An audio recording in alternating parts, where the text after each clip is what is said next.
And Fouts. Gentlemen. JB, we're on the road to Super Bowl 50, and the NFL on CBS is live in London. More than 80,000 fans will take in the action here at Wembley Stadium.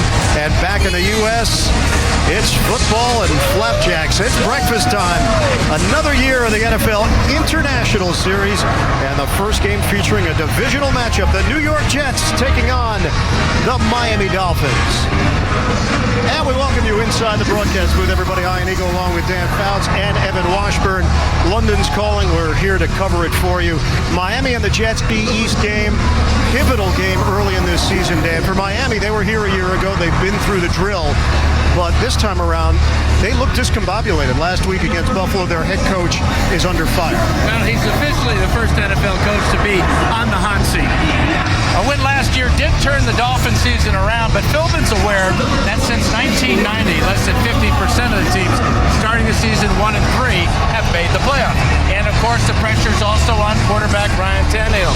He also turned the season around last year with a win over the Raiders.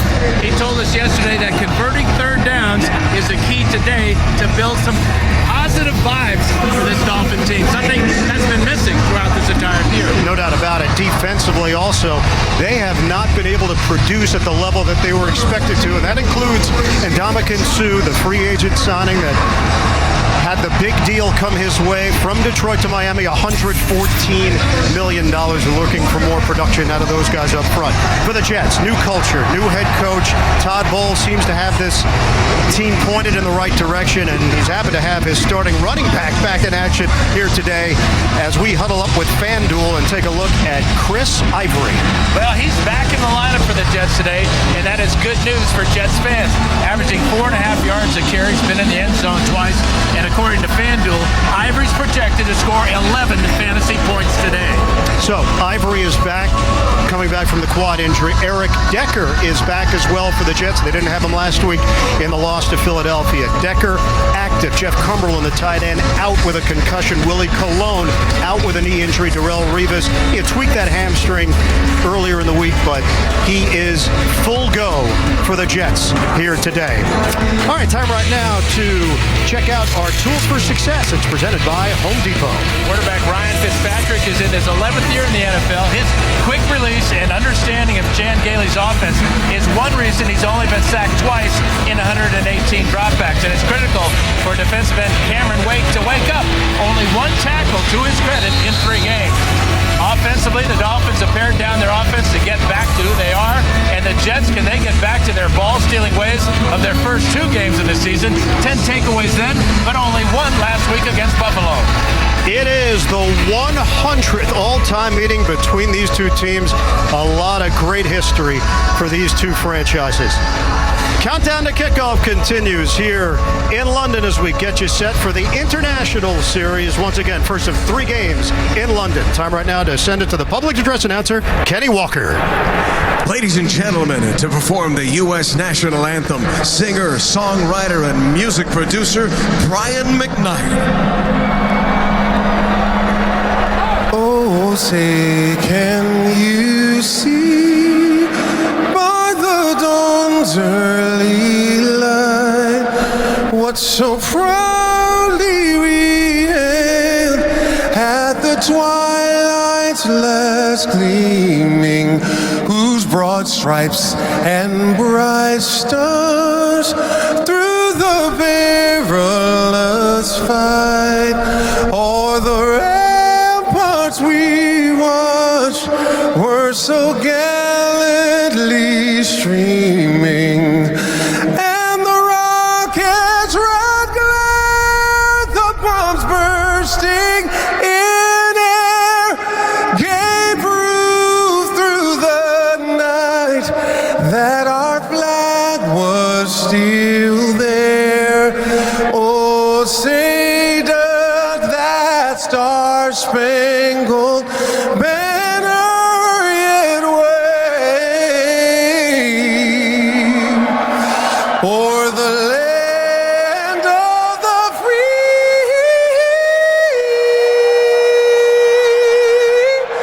and the home of the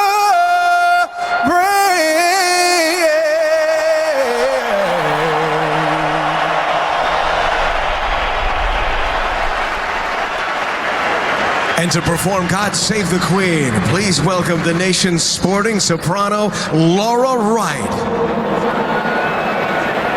God save our gracious Queen, long live our noble Queen.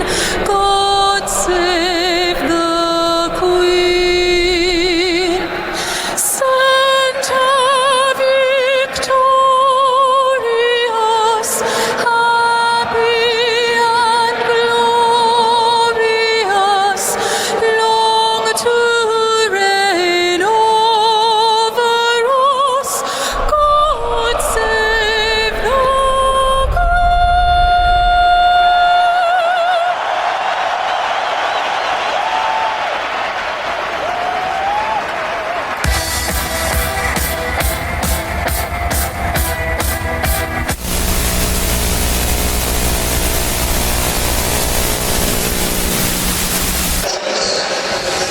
It's week 4 in the NFL. The Jets and the Dolphins live from Wembley Stadium in London. Ian Eagle, Dan Fouts, joined by the third member of our broadcasting crew. Let's go down to the field and check in with Evan Washburn.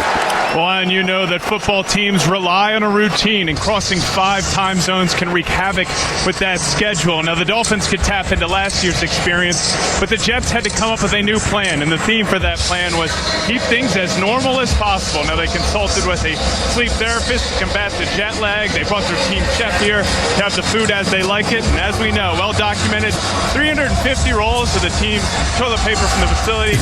No detail too small, guys. You're trying to get a win. Yes, Evan, and words to live by, please don't squeeze the Charmin. All right, Mr. Whipple. Moves away from the opening kick. No stone left unturned for the New York Jets in their preparation with the Miami Dolphins. Early season crossroads here for Miami. We're going to find out a lot about Joe Philbin's team here today, coming off the 41-14 blowout loss at home to Buffalo. And really, the Dolphins have not played well on either side of the ball. If you go back to their opening season win against Washington, it was a punt return by Jarvis Landry that turned things around. Today's game is being broadcast in Spanish where available using the SAP button on your television. The Jets won the toss. They have deferred, so Miami will receive to open things up. Jarvis Landry is the deep man, had a 69-yard punt return for a touchdown in that season opener against Washington. Jets coming off a 24-17 loss to Philadelphia. They looked flat in the first half offensively, and they were sluggish without the likes of Ivory and Decker. Nick Folk on the approach. NFL International Series 2015 underway from Wembley. Landry, the return man. Landry trying to get to the outside, and he is stood up at the 19-yard line by Marcus Williams on special teams.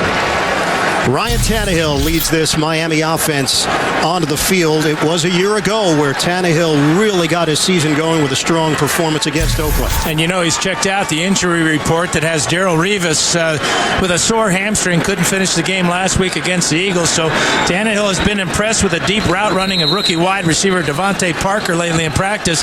Look for him to take a shot to test that hamstring of Revis. Jordan Cameron sets up as part of a 3-receiver package for Tannehill to his right. Swing pass, and it's dropped.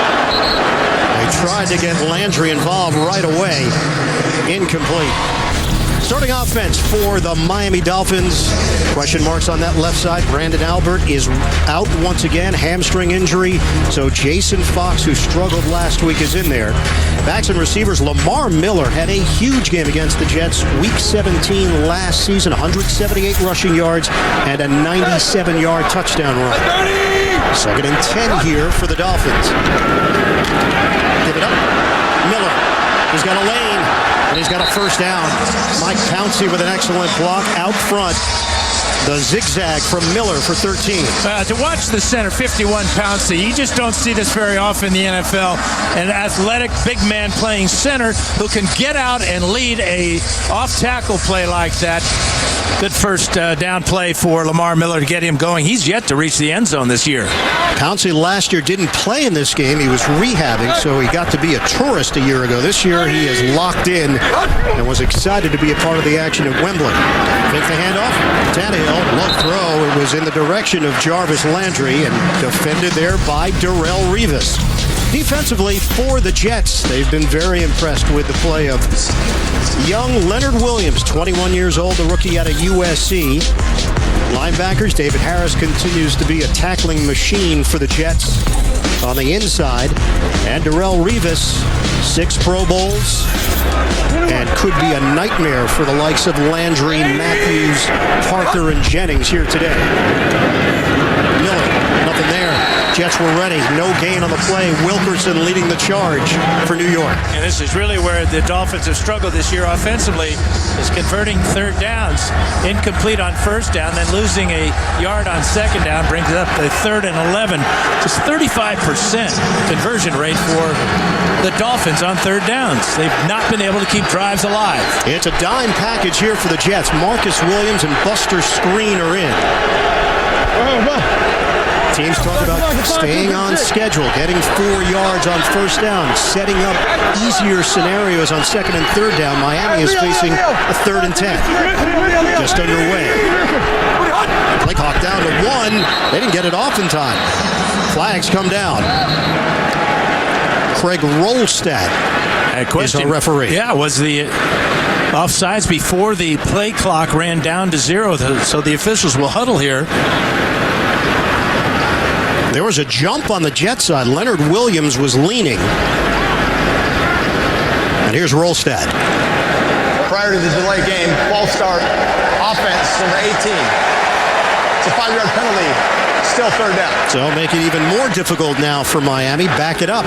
That's just critical because Rashard Matthews is about 20 yards away from where the ball's being snapped. Crowd is really into it. A lot of noise here. All he has to do is look in and see when the ball is snapped before he takes off. You talked about slow starts for Miami. They've been outgained 482 to 107 in first quarter yardage in the first 3 weeks of the season. 6 penalties last week against Buffalo. Toss it underneath. They want Landry to create, and he cannot. The Jets swarm to the ball. Buster Screen, first man there. They limit him to a 2-yard pickup. The vision of Screen to sniff that one out. Miami will punt. Well, there's no way that's going to pick up 15 yards for the first down. The Dolphins going very conservative on that 3rd and 15, and the Jets playing a zone defense, had people in place to keep Jarvis a long way from the first down marker. Matt Darr will punt it. The rookie, Jeremy Curley, is standing deep. Fans here are fascinated by the kicking game, Dan. Well, it's they play a lot of football here. Yeah, that's why. But from Darr, booming kick. Backpedaling, Curley. Curley's got some room. Spin move out across the 25, and that's where the Jets will open up. 59-yard punt and a 15-yard return. Jets on offense when we return. Ryan Fitzpatrick tied a career high with 58 pass attempts last week. The game just was so out of whack, and they never established any kind of running attack when they fell behind. Well, they'll have a running attack today with fullback Bohannon and Chris Ivory. Devin Smith gets the start, the rookie out of Ohio State. Eric Decker is on the sideline to open things up on 1st and 10. Fitzpatrick to throw. Deep ball. They're going to test him right away. It's Marshall. The grab over the smaller Grimes, and the Jets in business on their first possession. Boy, and Fitzpatrick really had to load this one up. Marshall does a great job at getting behind Grimes. Watch Fitzpatrick double clutch here and then throw it as far as he possibly can. If he throws it 2 more yards, this is a touchdown. But it is good for 58 and a great way to start your opening play. Last week, Ryan Fitzpatrick was 0 of 8 with an interception and passes that traveled 20 or more yards. Last year, he was 48%. Ivory. Oh, look at Ivory. Punish rushing defenders leaning forward. Giacomini with a good block on that right side. It's a 12-yard run for Ivory. Now this is what Chris Ivory is all about, finishing the run. He gets a great hold right behind Mangold and Giacomini, but this is his calling card. Right there at the 5-yard line, drilling Walt Aikens and taking it all the way to the 2-yard line. Todd Bowles happy to have his power runner back in there. It's first and goal for the Jets. 3 receivers set. Motion man is Smith. On a give. Ivory muscling his way to the goal line. He's in. Touchdown, Jets. The Jets strike first. And a strong statement to open things up. Well, Ivory was stopped initially, but got help from Giacomini and DeBrickashaw Ferguson. Watch the push he'll get here right at the goal line. Here comes Giacomini to push him into the end zone. Ball came loose. So they're going to check this out, obviously. A scoring play will be reviewed. But watch Ferguson and Giacomini. Giacomini just peels Rashad Jones off the pile. It appeared like Ivory had broke the plane. As the ball popped loose, he got sandwiched right around the goal line. And that is the only thing they need to look for, whether or not he broke the plane and still had possession. The previous play is under review. An inside run to Chris Ivory, trying to get the Jets on the board. Will it stand for Ivory? It sure looks like it will. Jets currently up 6-0. The NFL on CBS is sponsored by Southwest Airlines. Book your low fare now at southwest.com. Hyundai, an official sponsor of the NFL. And by McDonald's, teaming up with the NFL like never before. First regular season game for the Jets outside of North America. We're waiting on the call. After review, the ruling on the field stands as called. It is a touchdown. So the touchdown for Ivory, and maybe the bigger point here, Dan, that looked really easy for the Jets against this Miami defense. Well, the bomb on first down, 58 yards to Brandon Marshall, and I was curious in talking to Fitzpatrick about his inability, so to speak, to hit the long ball. Well, he answered a few critics with that one, didn't he? He did, and we asked him about the numbers, and there have been a lot of stories out there about Tannehill's inability to throw the deep ball, and he said, look, I get it. Extra point is good from Folk. The numbers will dictate stories, and it will dictate the narrative, but they didn't waste any time in going up top right away. All right, let's bring in Mike Carey, our rules expert, get his thoughts on that touchdown. Was that clean in your eyes and pretty direct, Mike? No, not clean, and good morning, especially on the West Coast, Ian. There were two things here.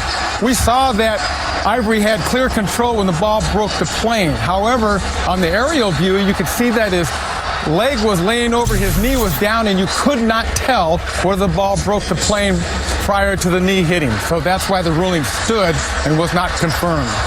All right, Mike, we appreciate it. And yes, on the West Coast, it is rather early. Enjoy your oatmeal. And we're experienced just a beautiful afternoon here in London. 5 straight days of brilliant sunshine. What happened to the fog and the mist? I think we had it last year, so we'll take it this year. 69 degrees, sunny skies, very sunny in one portion of Wembley Stadium. So Fitzpatrick leading the Jets down the field, and Nick Folk will kick it off to Jarvis Landry. This one will take a roll. Landry trying to scoop it up cleanly. Takes a look up the field. Oftentimes the timing is affected. Ball comes out, flag comes down.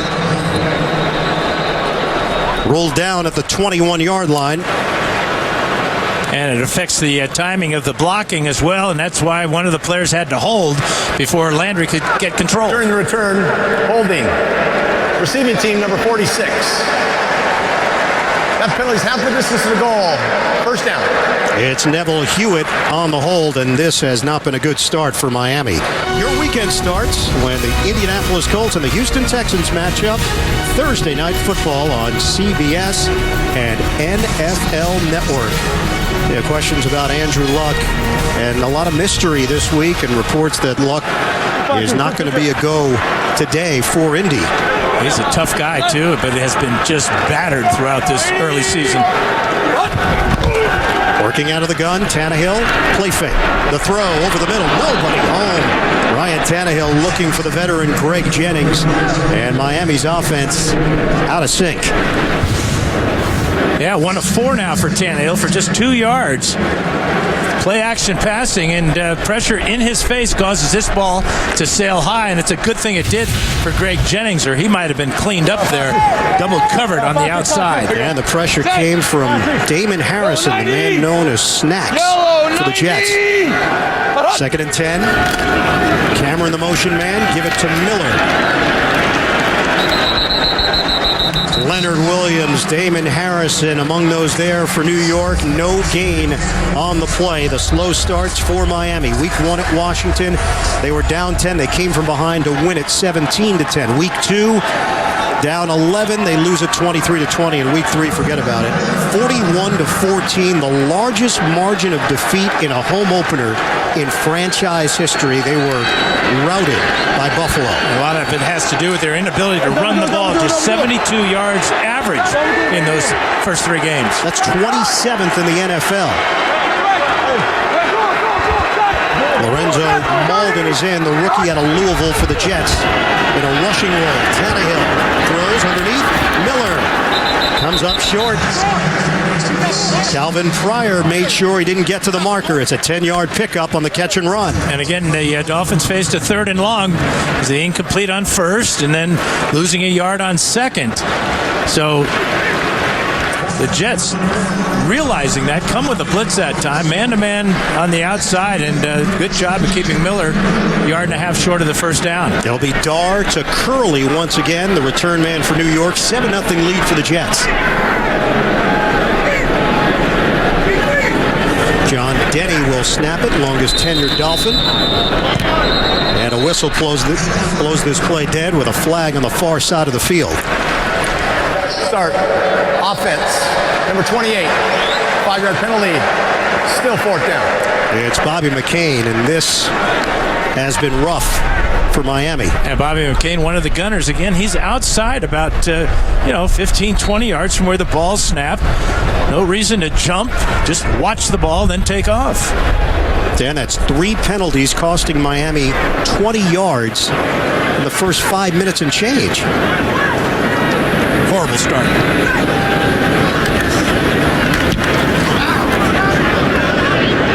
Another kick from Dar. Curley ranges over. Fair catch called for. No reason to take a risk after the 49-yard punt. Jets will have excellent field position already with a 7-0 lead on Miami. Right now, let's look at next-gen stats presented by Esurance, the route tree of Brandon Marshall last week against Philly. And one thing you notice right away is there's nothing deep down the field, something they corrected already today with that 58-yarder on the first play of the game for the Jets offense. Well, Ryan Fitzpatrick last week could not get this offense going. They had 5 3-and-outs in their first 6 drives. Not the case today. Brandon Marshall on a quick hitter.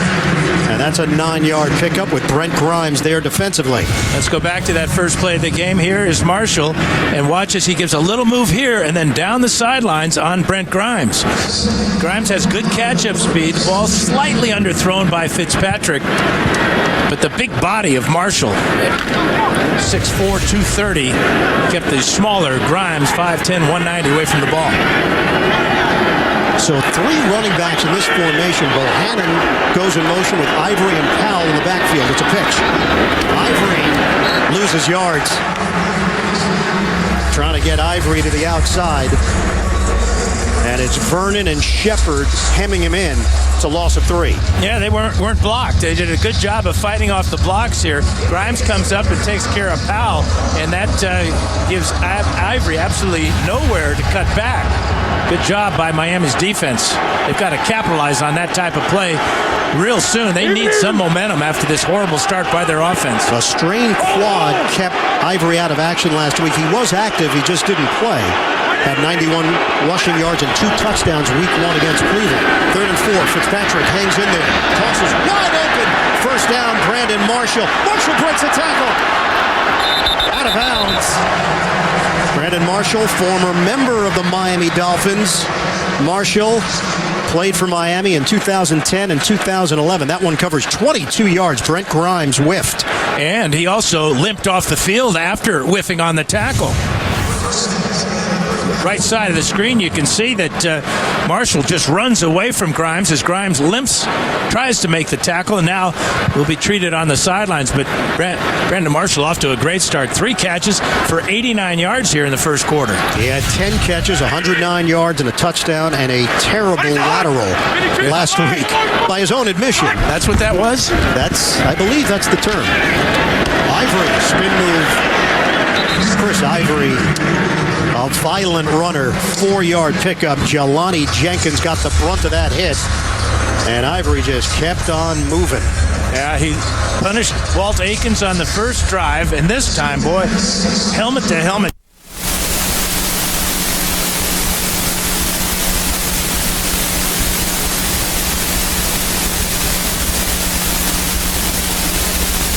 You got a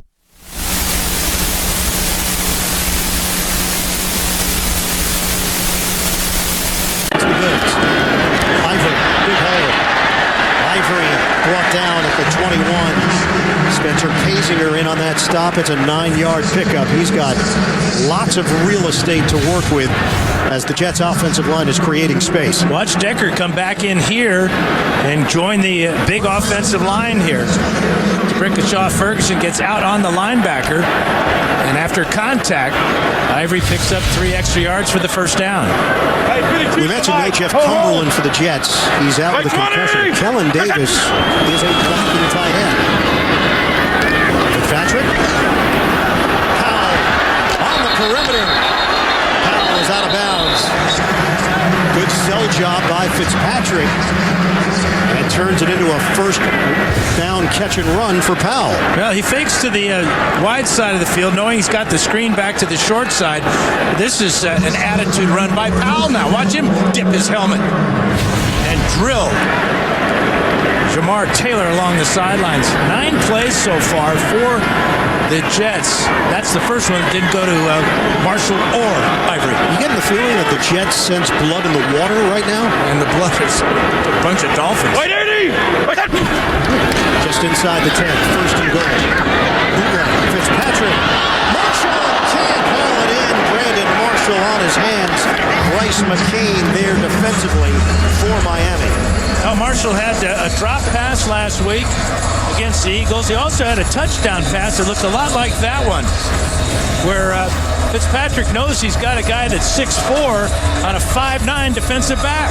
Put it up high, and the ball goes right through the hands of Brandon Marshall.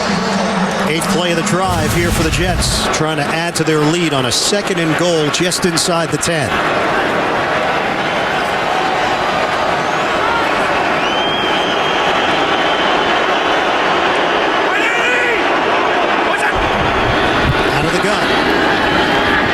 Swings it, almost intercepted. Koamisi was there. Decker was open on the play. Tremendous effort by Koamisi. Here he is right here. This is a forced job by Fitzpatrick, but look at the athleticism here with the right hand to get up in the air. That ball was not going to be complete anyway. Good coverage by Bryce McCain on the outside as well. It's a 3rd and goal for the Jets. 3 receivers set. Powell, the single setback. Fitzpatrick steps up, throws it underneath. It's complete to Decker, but well short of the goal line, inside the 5. Macy and Kasinger combine on the stop, and the Jets field goal unit will come on. Just about 5 minutes to go in the first.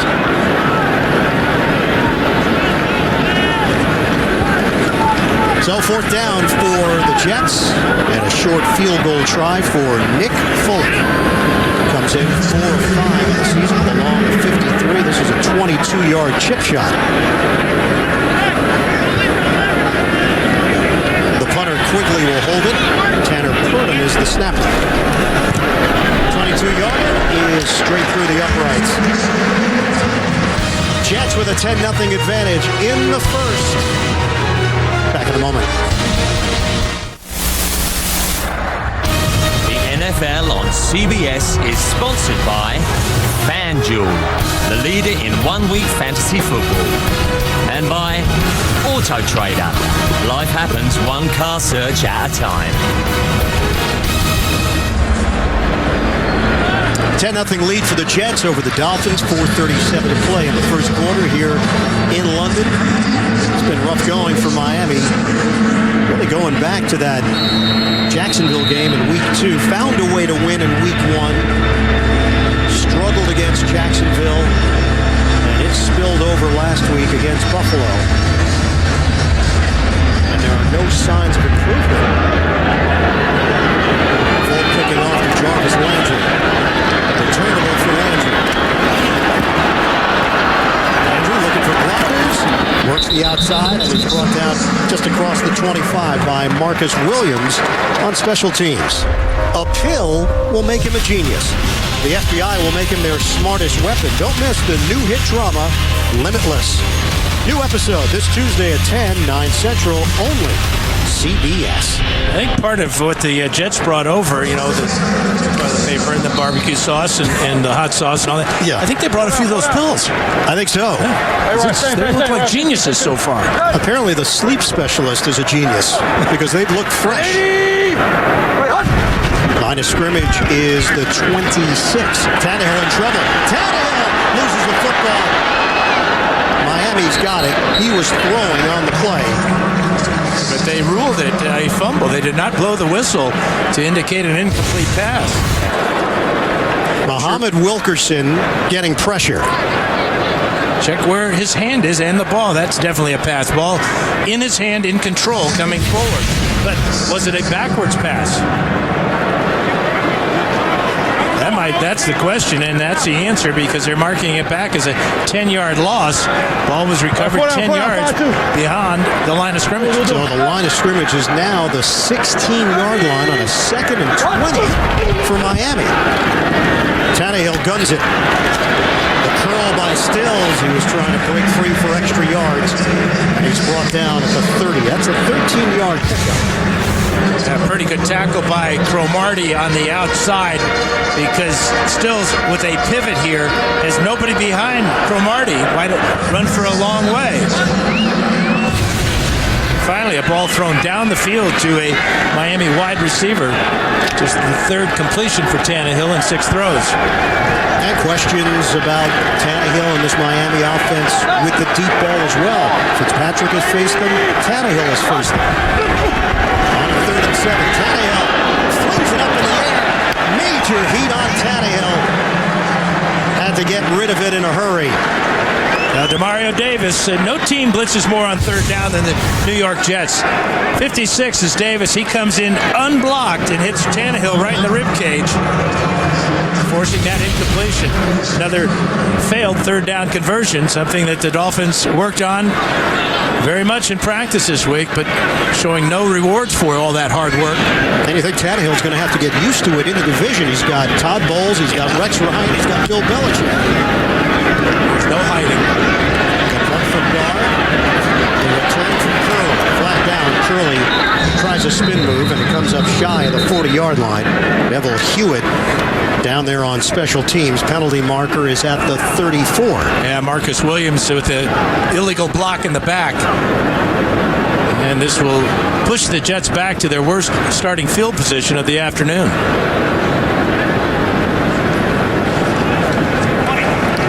During the return, illegal block in the back. return team, number 20. That penalty will be enforced from the spot of the foul. First down. Timeout. It is all Jets so far, a 10-0 lead with 2:49 left in the opening quarter. Today's Next Gen Stats are presented by Esurance, auto and home insurance for the modern world. Back inside Wembley Stadium, the Jets and the Dolphins, 9th straight year that the International Series has been held here in London. Hey, Soho! Jets have a 1st and 10 after 24 after the penalty. Handed off, Ivory stumbling to the 30-yard line. That's a gain of 6. Let's check in with Evan Washburn. Evan? Well, guys, an update on Brent Grimes, who went down at the 7:49 mark. It's a right knee injury. The official word is questionable. I watched him. They tested his stability. He tried to run on it. It was an extreme discomfort. He does not have his helmet on the sideline. With a look of disappointment, never a good sign, guys. That would be a huge hit to this Miami defense. Brent Grimes, 3-time Pro Bowler, last year had a tremendous game here in London against Oakland. 2nd and 4. On the boot. Fitzpatrick looking for the angle and gets out of bounds and loses his helmet in the process. And Ndamukong Suh giving chase. Picks up 2.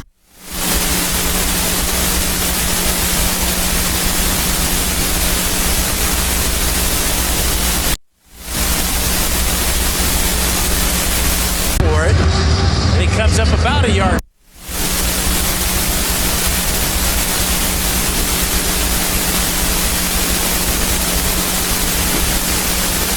Under fire, struggling the last 2 weeks.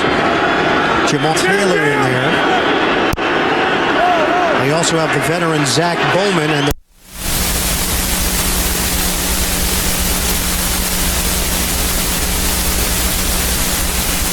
things with 1:43 remaining in this first quarter. Well, never missed.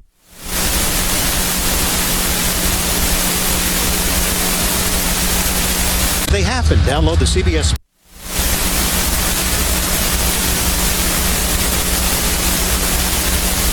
Good start here for the Jets, mixing things up. They talked about establishing the run, but Dan, on first down, first play from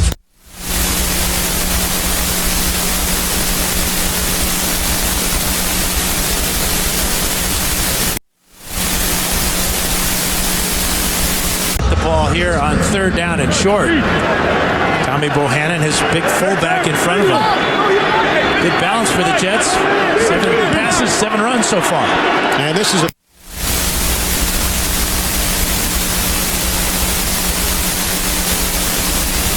second effort. Ivory trying to get to the marker. And he will come up very close.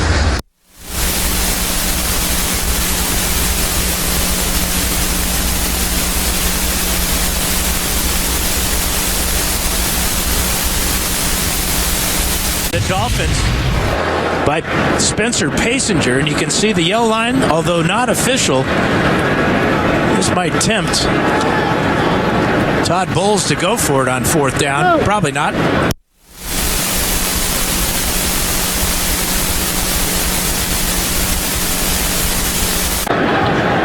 But you can never count out Chris Ivory, though. The way he keeps fighting and battling. Everything he can possibly do to pick up the first down, but it is...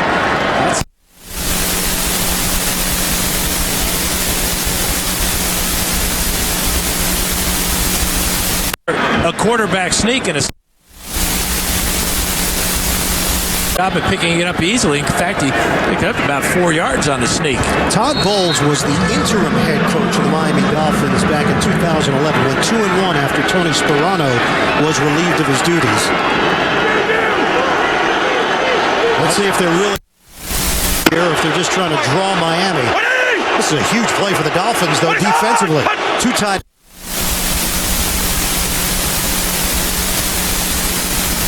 Yeah, good call, Ian. Just trying to draw him off sides with his cadence. Well, he's got 9 seconds to do it. Mike 5-2! Hit! Miami isn't biting. Ship! the fans here are wondering what's going on.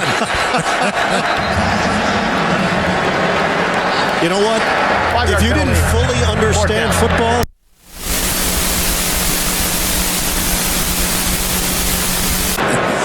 what's he just yelling for? Why don't they play? Well, the temptation too great for Todd Bowles. So the Jets will punt it with 37 seconds left. Ryan Quigley comes in averaging 42 yards.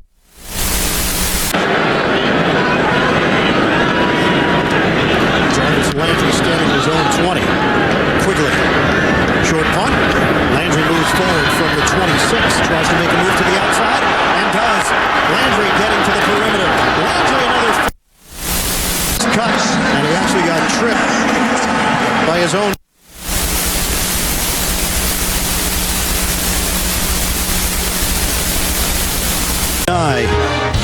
Back with more after this.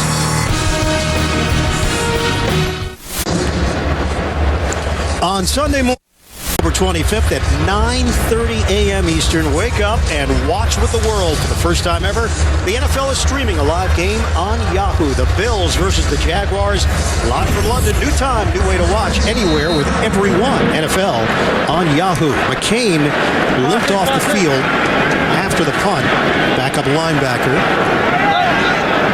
Miami has the football with a 1st and 10 at the 40. I've seen Revis shifting around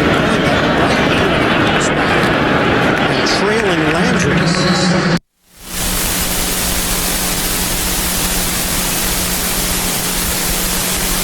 Doozable of New York.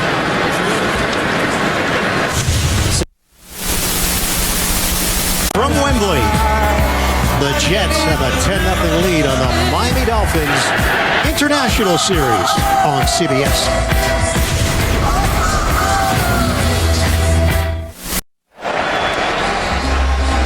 The struggle's continuing no matter what continent the Dolphins are on. Last week against Buffalo, 39 total yards in the first quarter. They were in a hole early, never recovered. Same deal here today against the Jets in London. David Harris comes firing through for the Jets. It's a loss of 11 on the play. Second sack of the season for Harris. And that's 8 times now that Tannehill has been sacked on the season. But it's a blitz right up the middle. There's just nobody there to pick up Harris. The Dolphins with their one-back offense. Miller released on a pass route. Tannehill did not find a hot receiver or much protection. And now they're operating from their own 31-yard line. And they're 0 for 3 on third downs. Damian Williams is in there. He sets up perpendicular to Tannehill. Over the middle, they get Jordan Cameron involved. Cameron does not have the room to work with. 7-yard pickup, well short of a first down. Pryor collaborating with Davis on the stop. And defensive coordinator Casey Rogers and Todd Bowles blitzing on second down to get the sack. That allowed him to rush just 3 against Tannehill and drop 8 into the zone coverage. And just no chance for Jordan Cameron to pick up the first down on a 3rd and 19. And Casey Rogers brings additional insight. He was the Dolphins defensive line coach for the last 7 years. Now the defensive coordinator for the Jets. Matt Dawg boots it away to Curley, and it's out of bounds. Curley will not even touch it. And the Jets will have it at the 32-yard line to start off this drive. 29-yard punt. Replay every game of the 2015 season on demand with NFL Game Pass. Go to NFL.com/Game Pass to start your free trial. Ryan Fitzpatrick, in talking to him yesterday, said basically the Jets need to get back to their basics. Well, getting Chris Ivory back obviously helps the running attack, and that opens things up. This offensive line's done a good job of protecting Fitzpatrick all season long, and so far in the first quarter it's been perfect. Jelani Jenkins is now questionable for Miami with a stinger. That's another playmaker on defense for the Dolphins. Brent Grimes already on the sideline. Ivory gets hit a couple of times and spins his way back to the line of scrimmage. Hazinger with the first shot. No gain on the play. The Jets beat Miami in Week 17 of last season, 37-24. That was the regular season finale. Rex Ryan's final game as Jets head coach. They haven't posted back-to-back wins over the Dolphins since a 5-game winning streak against Miami between 2006 and 2008.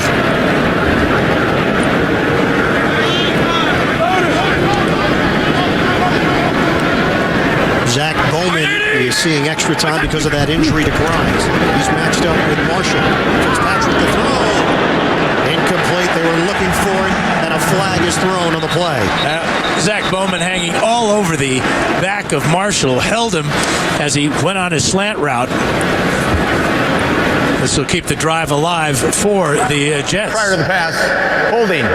Defense, number 30. That's a 5-yard penalty and an automatic first down.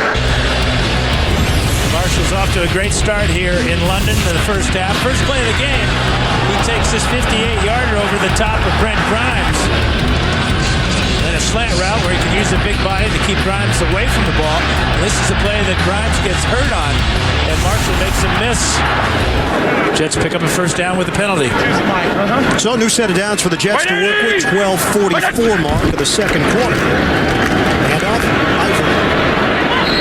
Brought down from behind after he picks up 3. Koamisi, along with Kelvin Shepard for the Dolphins. So somebody on the Dolphin team has to step forward here now and try to create some type of turnover to get some type of momentum going for Miami. There was so much preseason hype surrounding this Miami squad, all the changes that they made, upgraded personnel, spent a lot of money. Easy. Adam. And they haven't delivered. 1 and 2. White 80. That win was a come from behind effort on the road against Washington. Ivory struggles and picks up a yard. Players get into it after the whistle was blown as Earl Mitchell and Spencer Pazinger were in there defensively. Earl Mitchell has the ball at the bottom of the pile there. C.J. Mosley being calmed down there by Derek Shelby. Mosley's a former Jet. In his first year with the Miami Dolphins, veteran, 11th year overall in the league. 3rd and 6 now for the Jets. 4 receiver set. Powell the single setback. Marshall the motion man. They haven't been able to stop him. Fitzpatrick. Tosses. It's caught. What a grab by Decker. First down, New York into Miami territory, and Eric Decker moving a little gingerly. He's dealing with that knee injury, sprained left knee suffered against Indy week 2. Nothing wrong with his left hand, though. Watch him stab this ball, bring it back to the body. He gets in behind Koamisi for a gain of 26. Tremendous catch by Decker, but he did take himself out of the lineup after the catch. Keep your eye on that. Last year against Miami in that regular season finale, 10 catches, 221 yards, and a touchdown for Decker. First down for the Jets inside the 35. Fake the handoff, flag is down. Fitzpatrick throws wide open, but could not get it to Devin Smith. Yeah, this will be holding against the Jets. Holding. Offense, number 74. 10-yard penalty. Replay. First down. It is Nick Mangold called on the hold. 6-time Pro Bowler.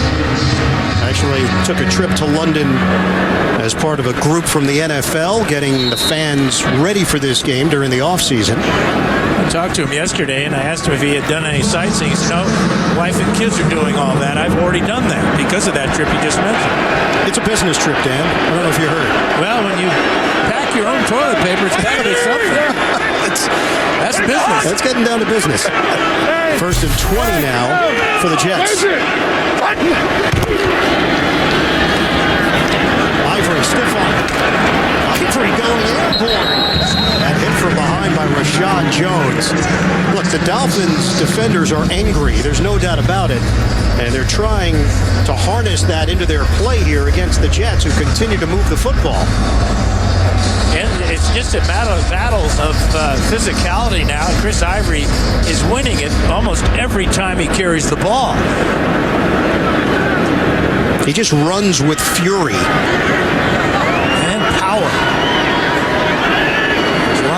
Akins has been replaced after a big hit. He's been replaced by Pasinger. 2nd and 14 now for the Jets. Ivory again. Ivory picks his spot. On a stutter step move. Ivory brought down just short of the 30-yard line. That's a 7-yard pickup. But with that play, Ian, what that does is it brings the Jets into field goal range. So they don't convert here. If the pass is incomplete, they're still well within Nick Folk's range. So an important 7-yard gain there by Ivory. Up front, the Jets' offensive line controlling things against Miami. And it's reflected in the numbers. 5 receivers set on a 3rd and 7 now for New York. We are under 9 minutes to play first half. From the gun, Fitzpatrick fires downfield. Incomplete. Smith could not locate the football. The 2nd-round pick out of Ohio State, who has dynamic speed, couldn't find the pass from Fitzpatrick. And it almost looked like it could have been intercepted by Akins here coming over there. Got his right hand on the ball. This is a pretty good heavyweight matchup here with Ferguson and Sue.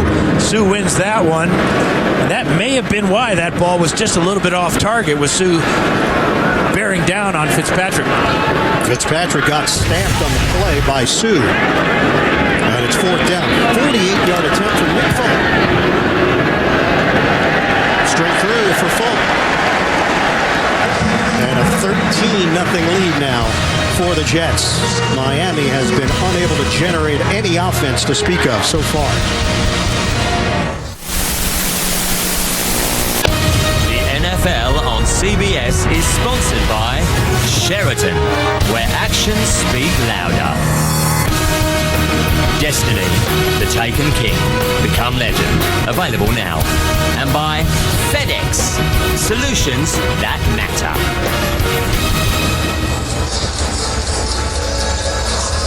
Iconic London Bridge. You did some sightseeing, didn't you? Yeah, I was up in that eye, and that's really way too high. Yeah, you realize you didn't like it. No, I just couldn't look down. You always keep your eye on the horizon there, and tremendous views of all these tremendous landmarks. Well, on the horizon for Miami is hopefully some more offense, and it might start with Jarvis Landry on the run. 14-yard rip for Landry. Yeah, best play of the day for the Dolphins. Landry's been giving it his all on returns, and this time, luckily for him, no penalties on this play. And they pick up a first down on first down. The line of scrimmage is now the 26-yard line. Just their 2nd first down of the first half. Jonas Gray, the former New England Patriot, is in. Hill from the gun. Tosses to the outside. And the catch made by Jake Stoneburner, 3rd-year tight end from Ohio State, and he curls it upfield for 8. Been a rough first half for Tannehill. Pressure, overthrown ball because of the pressure, then an off-balance throw on the run. This lateral hit as he throws cost him 10 yards, as does this sack by David Harris. 5 of 9 now for Tannehill for 41 yards. 5-2. Well, we talked to Bill Lazor's quarterback, Ryan Tannehill, and he said, there's no panic. We know that we haven't played up to par. There's a lot of emotion tied to these games. We understand it. But we look at the big picture. A lot of season left. The big throw from Tannehill is too high. Landry with a flag down in a matchup with Revis. Penalty marker thrown at the 28-yard line. And Revis has been shadowing Landry for most of the first half. Definitely a lot of contact down the field. Pass interference. Defense, number 24. The ball replaced at the spot of the interference. First down. He said he was going to test Revis in that hamstring. That bump there is legal. Everything after that here, as you can see, Landry pulling away. The left hand kind of grabs the hip of Landry. Turns out to be a 36-yard penalty. A little bit of jersey there as well. That always draws the attention of the officials. So Miami finally has some breathing room, and they're in Jets territory at the 30-yard line. That's 4 penalties now against the Jets. Tannehill off his back foot. Too high and too far. Another flag. Jordan Cameron pumping his fist with Marcus Gilchrist back there defensively for New York. Pass interference. Defense, number 21. The ball replaced at the spot of the foul. First down. Well, why haven't they been doing this more often? Just throwing a go route, and it seems to work 2 plays in a row. A little stop and go by Jordan Cameron. And Gilchrist battling him all the way down the field. So that's a 22-yard penalty, and we're now inside the 10-yard line.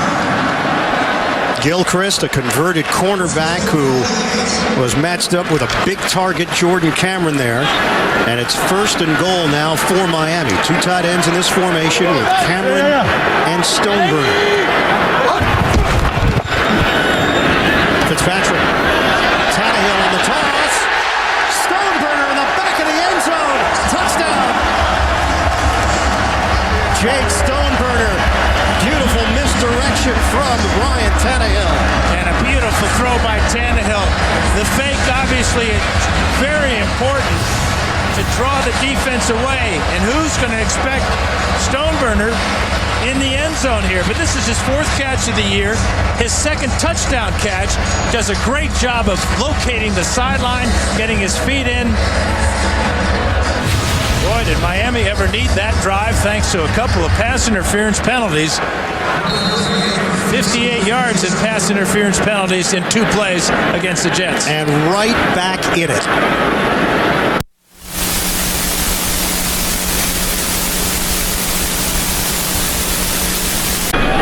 Miami is on the board.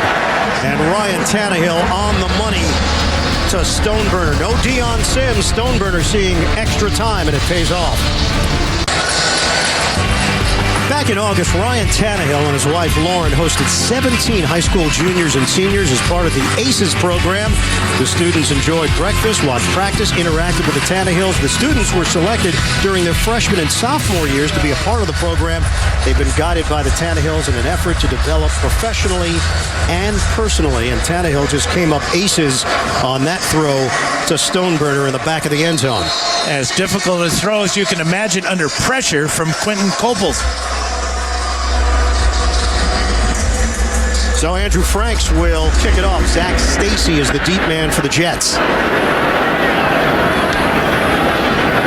Stacy will take it out. Slowed down to the 10 and now falls forward at the 13. Let's see if Miami can get a little momentum following this touchdown pass. Well, watch the action go away. Here is the route to the back of the end zone by Stoneburner. But watch the pressure here by Coples right in the face of Tannehill as he throws a fadeaway lob to the back of the end zone. Now you go back to the fact that the defense held the Jets to just a field goal, and immediately after that, the Dolphins go down to get a touchdown. So maybe they're waking up. 7:02 mark, second quarter. 13-7 Jets. Working out of the pistol. Fitzpatrick, that's a high throw over Ivory's head. There were yards there for the Jets. Yeah, especially when you're backed up and you're only into the field. And get 5 yards or so on first down. That would have got that, but no pressure on Fitzpatrick that time. And he almost airmailed Ivory. 2nd and 10 for the Jets. Eric Decker is on the field for New York. Ivory remains in there. Decker, the motion man. Give it to Ivory. There's a hole. Ivory spins for a first down. Ferguson and Carpenter on that left side, opening things up for 11. Well, here they are right here. And watch as Decker comes in, does kind of a decoy there. But, I mean, they really didn't need any blocking on that play. That was tremendous surge off the line of scrimmage, and the Dolphins nowhere to be found near the line of scrimmage. Last week for the Jets, 4 turnovers. They were in a 24-0 hole. Nice run. It's Ivory. And Ndamukong Suh had an opportunity and did not make the play. 17-yard rip. Well, he fights off the double team, but tries to put a shoulder into Ivory. What I want to know is what's Fitzpatrick doing? He was looking for a lateral or something? He was running stride for stride with Ivory down the field. So you're saying you did not do that with Chuck Muncie? I don't even know what that was, what that called. What are you doing? Supporting your teammate? Well, you cheer him on. You don't get in all that traffic, especially with Ivory carrying the ball. He might just try to drill you. Ivory 76 yards. Miami's entire offensive production has been 66 yards. Jets use a timeout here in the second. The NFL on CBS is sponsored by Head & Shoulders. Shoulders were made for greatness, not dandruff. And by T-Mobile. Ditch your carrier and switch to the Un-carrier. Back in London, only Cleveland has allowed more rushing yards than the Miami Dolphins through the first 3 weeks of the season. And they're playing to the scouting report right now. Chris Ivory, 14 carries, 76 yards, and a touchdown. Jets have it at the 41. Ivory searching for a hole and picks up 2 in the process. We send it downstairs to Evan Washburn. Well, guys, as this defense continues to struggle stopping the run, it brings up something Joe Philbin told us when we met with them this week. He said because of the struggles, they had a meeting where all the defenders got to air their dirty laundry, say what they concerned them about this defense, and the net of it was we need to get back to basics and simplify things. He felt like this defense was thinking too much. It was overcomplicated.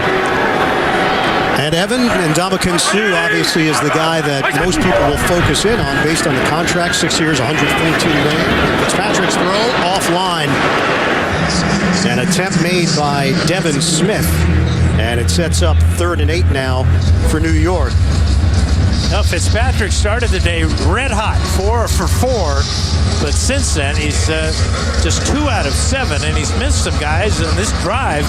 That swing pass to Ivory, and that pass thrown behind the receiver on a 2nd down, and that would have picked up the 1st down. Bobby McCain is in. Dime package here for Miami. He's the rookie out of Memphis. 3rd and 8 now for New York. Davis shifting to the backfield. And this play whistle dead. Penalty marker on the far side. False start. Offense. Number 15. 5-yard penalty. 3rd down. Brandon Marshall called on the penalty. 6 penalties costing the Jets 88 yards. And the chunk of those yards coming on the pass interference. 2 calls on the same drive.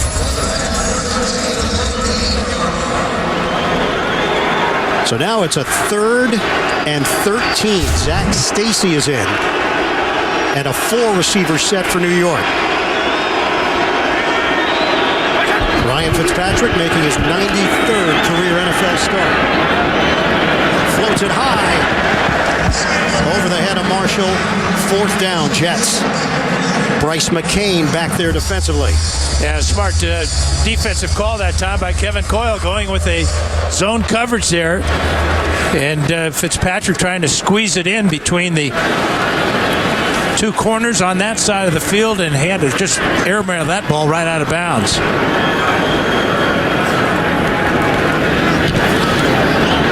Punt from Quigley. Landry waiting for it. Little bobble, and fair catch is clean at the 24-yard line. A 39-yard punt. Well, for Miami, they went through this last year in similar scenario in that they were struggling at 1-2. They came here, they beat Oakland. Dennis Allen got fired as the head coach of the Raiders following the game. And then, next 5 games, Miami found its footing, only to limp to the finish line and didn't make the playoffs. They seem to have found their footing here as of late, both defensively and offensively. Jets have been struggling on both sides with that. Miami can take the lead. They're down 13-7 with 4:39 to play in this first half. Gray gets the call, and Douzable is there to greet him immediately. No gain on the play. A little bit of an exchange problem there. Looked like Tannehill wanted to pull that ball back from Gray and take off running. That's such a big part of this spread offense, the zone read option that Tannehill's so good at. But so far this year, 7 carries for just 23 yards for Tannehill. And that's one thing that Dolphins talked about. It's getting him more involved in the running game. Coming into this game, outscored 57-10 in the first half of their game so far. Tannehill deep drop. Tannehill offline. Rashard Matthews, the intended receiver. A couple of Jets surrounding him. Harris and Davis, the linebackers.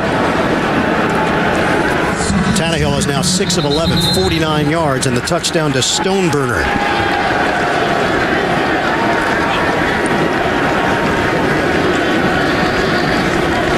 Dolphins have yet to convert a third down. Big part of that is converting and getting yardage, positive yardage on second down to give Tannehill more options and Bill Lazor more plays to select from. Dallas Thomas coming off from Miami, and Sam Brenner will step in for him. They're looking at the left hand of Thomas on a 3rd and 10.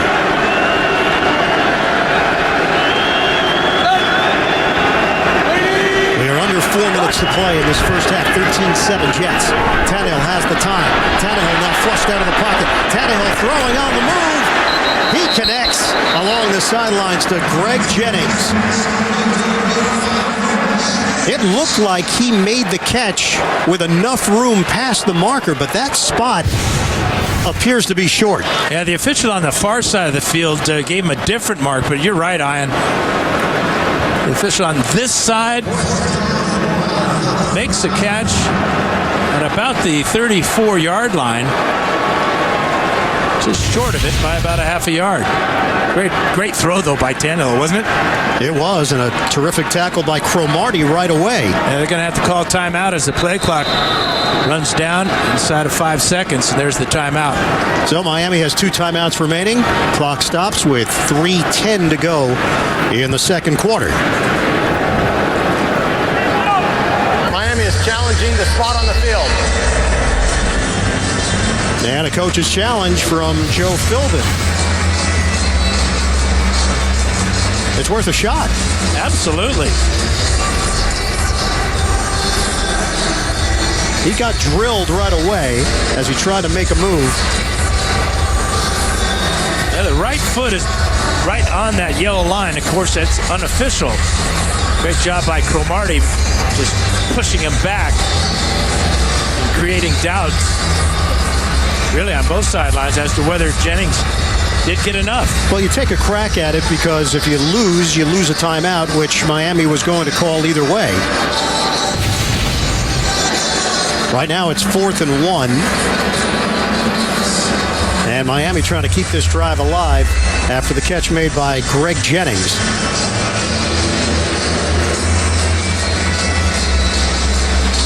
Let's bring in our rules expert, Mike Carey. What'd you see on the play, Mike?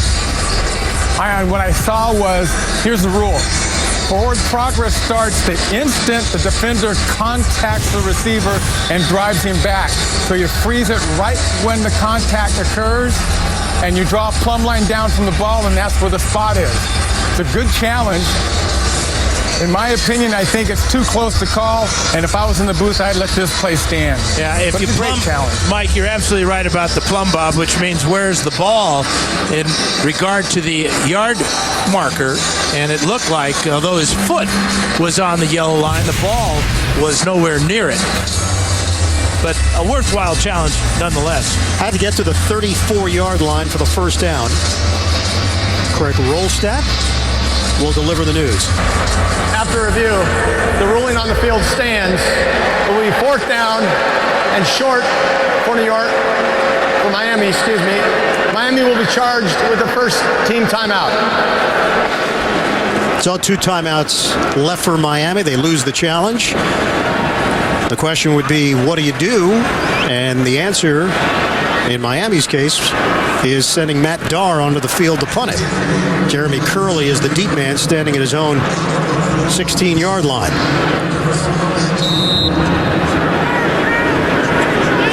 Darr came into the game averaging 50.1 yards per punt in his first year in the league after beating out the veteran Brandon Fields. Curley backpedals.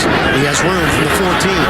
Curley makes a move to the 25 and ducks down there. 54-yard punt, 11-yard return. 2:59 to play, first half. And Chris Ivory and the Jets will have one timeout to work with. Been a great first half for Ivory as he comes back from injury, making most of his yardage up the middle and then punishing tacklers at the end of each run. He is handing out a lot of punishment that time, and Dominican Sue can't bring him down. So far for Ivory, 15 carries, 78 yards. That is more than Miami's offense in total. One timeout to work with here, and flags come down. As Sue jumped into the neutral zone.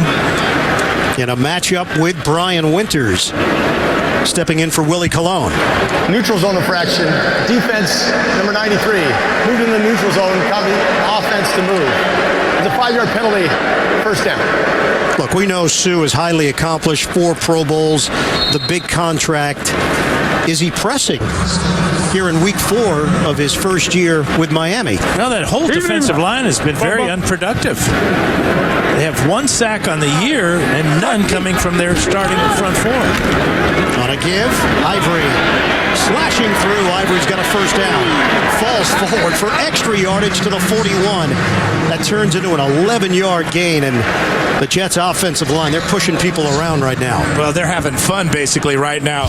Breno Giacomini again at the end of the run. Watch number 68 as he sees Ivory get contacted here, and then here he comes late to drill Rashad Jones in the back one more time. 2:26 to go in this first half. New set of downs at the 41. Deep drop, Fitzpatrick. Oh, lunging attempt. Zach Bowman. It's ruled incomplete. Brandon Marshall, the intended target. That was real good pressure on Fitzpatrick. You can see him throwing out of a hole here. Watch the left hand of Bowman. Brings the ball into the body, but it clearly hits the ground. Tremendous effort, though. Again, Fitzpatrick now 2 of 9 after starting 4 for 4.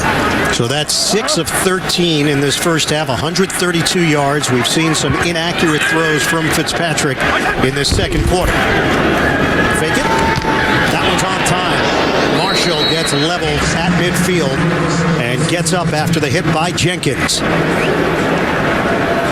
We'll roll it down to the 2-minute warning in London with the Jets in front of the Dolphins. 13-7 AFC East action at the 2015 International Series. Coming up, Verizon Halftime Report. JB, Tony, Bart, Boomer, Coach Cowher. First half highlights and analysis, latest NFL news, and a preview of the rest of Week 4 in the NFL. Coming up, Verizon Halftime Report. Groin injury for Bilal Powell. His return is questionable for New York. Fitzpatrick flushed out of the pocket. Fitzpatrick on the move. Ryan Fitzpatrick. Excellent run on the scramble by the veteran. 19 yards. Good block by Inunwa upfield. He needed just a couple of yards. He realizes it. He gets away from Cameron Wake, and now the field kind of opens up for him. Load it. On first down, Fitzpatrick steps up, slings it.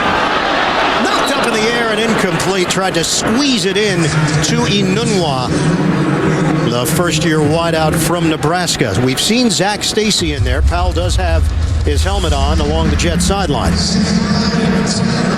Geno Smith is active. That was Geno just behind Bilal Powell.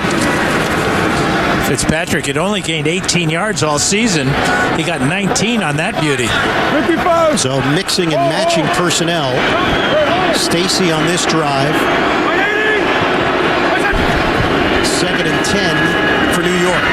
Pocket collapsing. The toss to Decker. And a honest gain, 5 yards for New York. Real tight coverage by Bryce McCain, but at 6'3" and the ability to reach out with his hands and secure the catch. Eric Decker picks up a couple there, and again, the Jets in field goal range. And one timeout to work with. So it's a 3rd and 5 for Todd Bowles and company. Line of scrimmage is the 28. Now the Jets, 4 wide receivers in the game. At this point, a lot of options for Fitzpatrick, but the size difference in both Decker and Marshall, very tempting to give either of those two a shot here on 3rd down and medium. Miami used a timeout, so the Dolphins are down to 1 timeout remaining.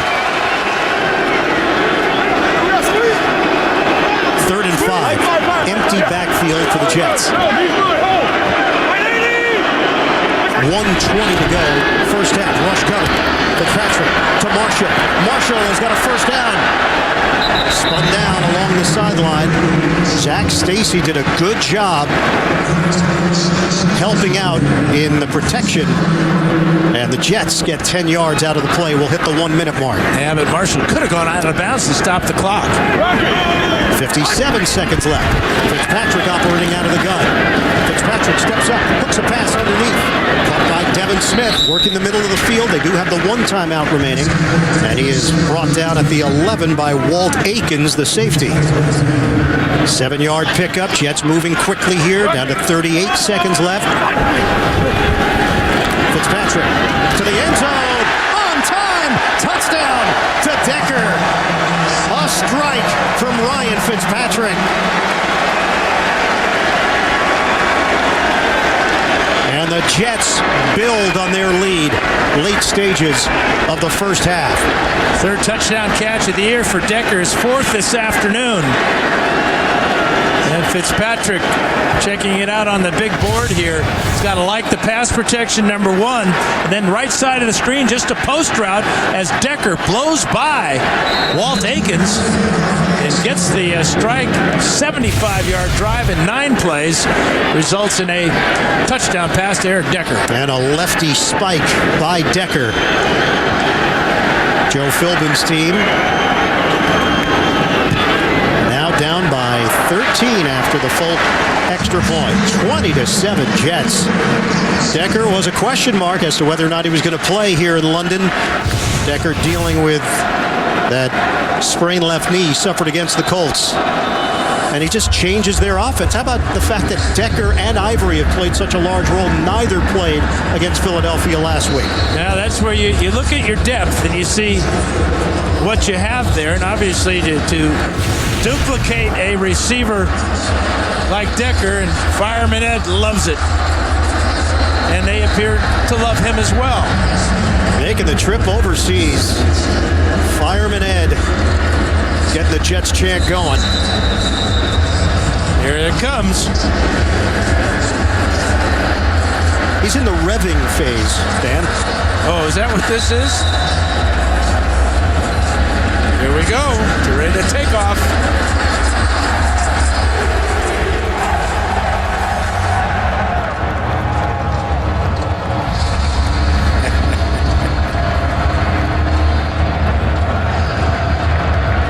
Maybe he could work a rugby game?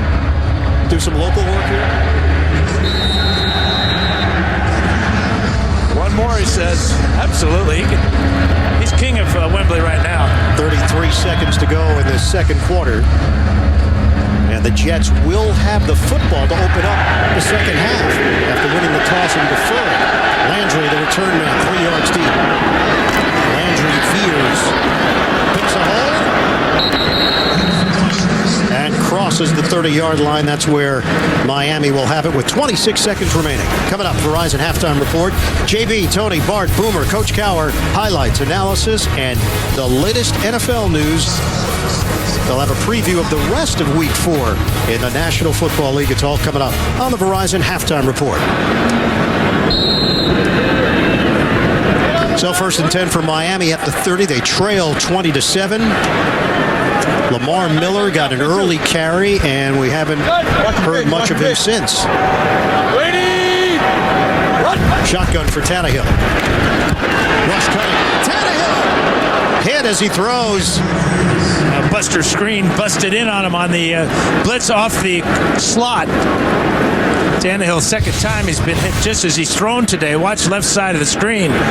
Here comes screen.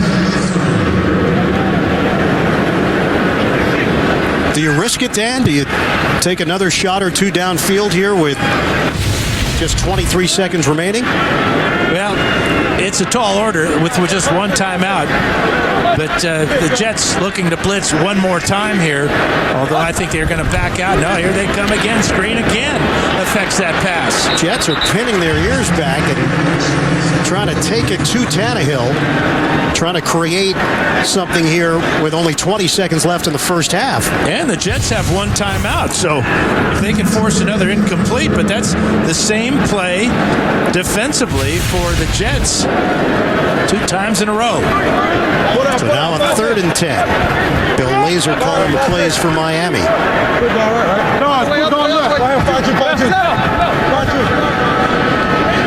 seconds remaining. Looking out of the gun. Tannehill gets rid of it quickly. Deflected. That's about as quick a 3 and out as you can have. Muhammad Wilkerson gets a piece. And screen came again, Ian, right off the slot. 3 times in a row. Casey Rogers and Todd Bowles finding a real weakness in the pass protection of the Dolphins, but that may have set an NFL record for 3 and out. Dan, that was 16 seconds of elapsed time. Yep, that's a new record.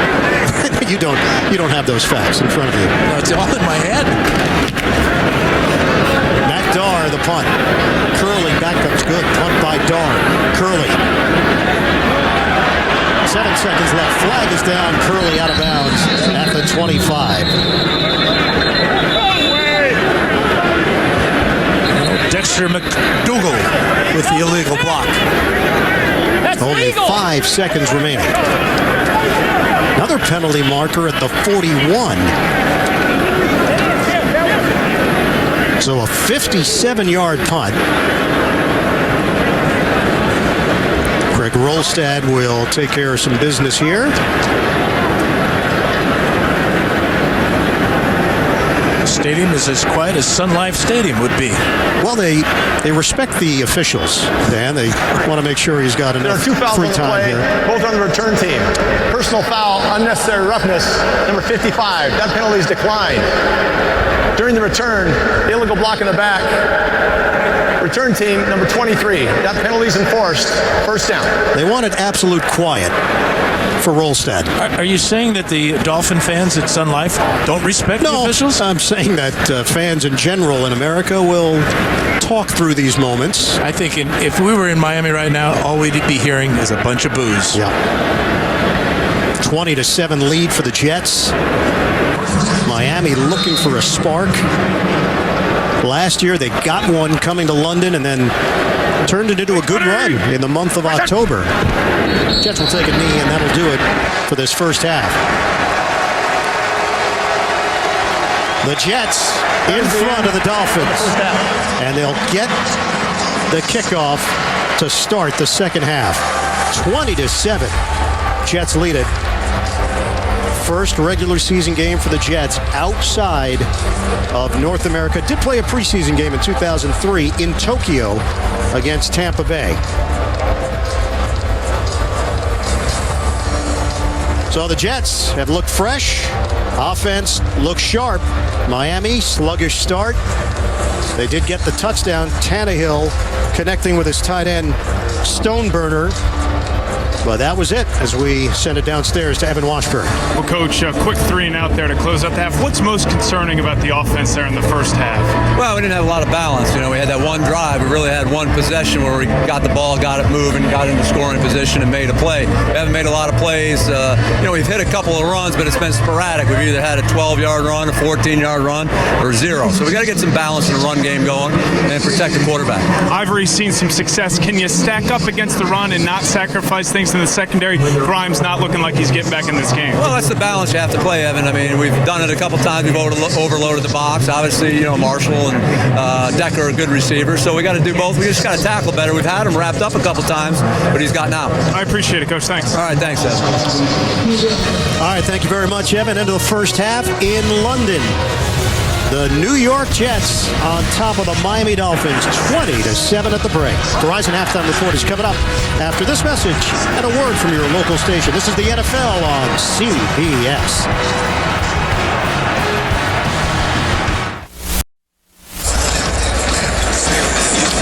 Changing of the guard, Buckingham Palace. Are we going to see a changing of the guard on the offensive line? It's a double entendre. You could use it that way as we start the third quarter here in London. The Jets up on Miami as we check out the DirecTV Ultimate Picture Cam. It's Fitzpatrick to Decker on the money to extend the Jets lead. Getting ready for second half action. Welcome back, everybody. The NFL on CBS. Early morning start in the U.S. Ian Eagle along with Dan Fouts, Evan Washburn with us as well. The rest of on CBS crew. All right, you're Miami. You've been struggling. It's been an obvious storyline that the team has not been able to establish the run, and they haven't been able to stop the run. They haven't been able to stop Chris Ivory. Well, in every football coach since the beginning of time talks about stopping the run. And Miami Dolphins, this entire quarter of a season, have been able to do that. And already 110 yards in just the first half today. Chris Ivory having an outstanding return to the lineup with 89 yards and 16 carries and a touchdown. Ivory has looked impressive. Brandon Marshall also has looked very good. And the Jets will get the football to start this second half. At Wembley. And if you go back to the highlight for Miami, it was getting a couple of pass interference calls and back-to-back plays that got them down the field. And finally, Tannehill with a fine throw for the touchdown to Stoneburner. And Dan, if not for two Jets pass interference calls, Miami may not even be on the board here. Andrew Franks kicks it off to Zach Stacy. Stacy, 5 yards. Deep in the end zone, takes it out. And he's drilled along the sideline by Hewitt. Let's check in with Evan Washburn. Evan? Well, and the only complaint from Todd Bowles were those penalties, 7 for 98 yards, and the two key ones that set up the Dolphins touchdown. I asked him about Chris Ivory if we'll continue to see a healthy dose of him. He said, yeah, but we want to keep the balance. He feels like Decker back on the field is like having a coach on the field. We've seen that in the first half. He thought his team started fast. He wants them to finish faster, guys. Yeah, Decker, Evan, also received high praise from Fitzpatrick. He said he helps them so much in the red zone. He's really smart. He thinks like a quarterback, understands his routes and why a specific play is being called in a specific moment. Fitzpatrick steps up and throws too low. Devin Smith, the intended target. And the other thing that Decker has been impressed Fitzpatrick with is his knowledge of the passing game that he got from Peyton Manning. Almost to the point where he said to tell him, okay, I get it. You played with Peyton Manning. You were good. Can you get me a pizza? Eric Decker signed a big contract prior to last season, 5 years, $36 million. A touchdown here today for the Jets and a 20-7 lead over Miami early in the third. Quick out to Marshall. Loses the football as he was out of bounds. Jamar Taylor over there defensively.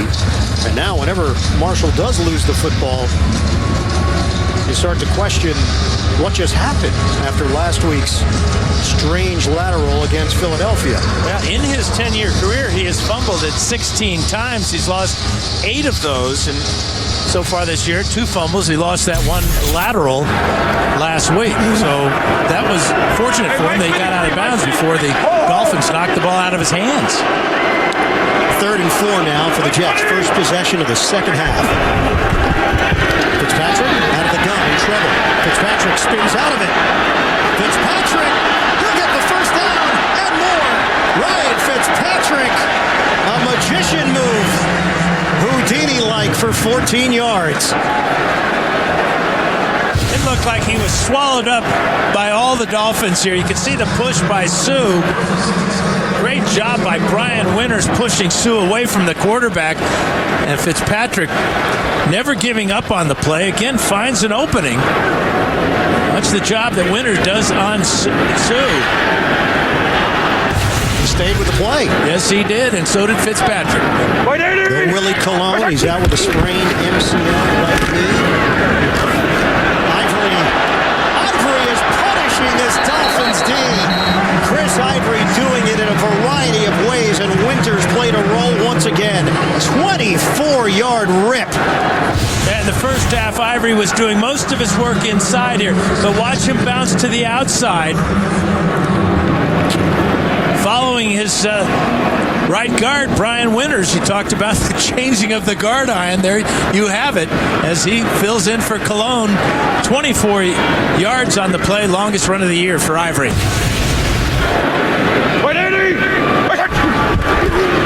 Shredding up this Miami defense is Ivory. Again.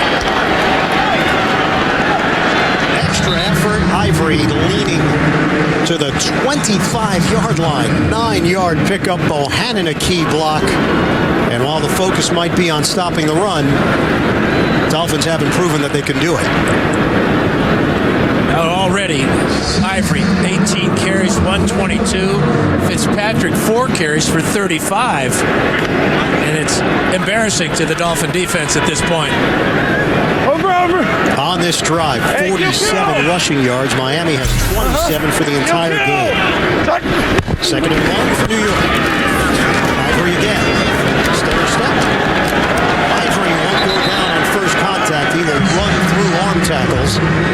And he turns that into a 9-yard pickup.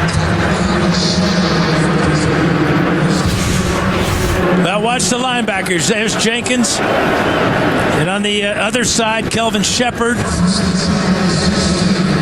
Shepard is going to finally get in on the tackle after the double team there. But just plain power football for the Jets. Ivory having a career day. We just started the second half. Dan, his average is 6.9 yards per carry.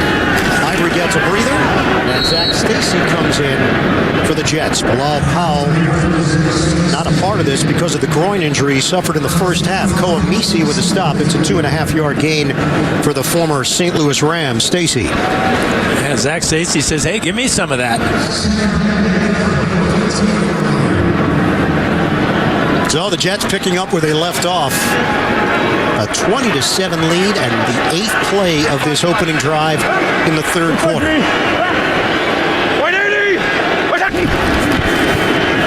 Fitzpatrick to throw. Gets rid of it. Stacy, the catch. Stacy looking for the goal line. And he's brought down. First and goal coming up. Rashad Jones saves a touchdown for Miami.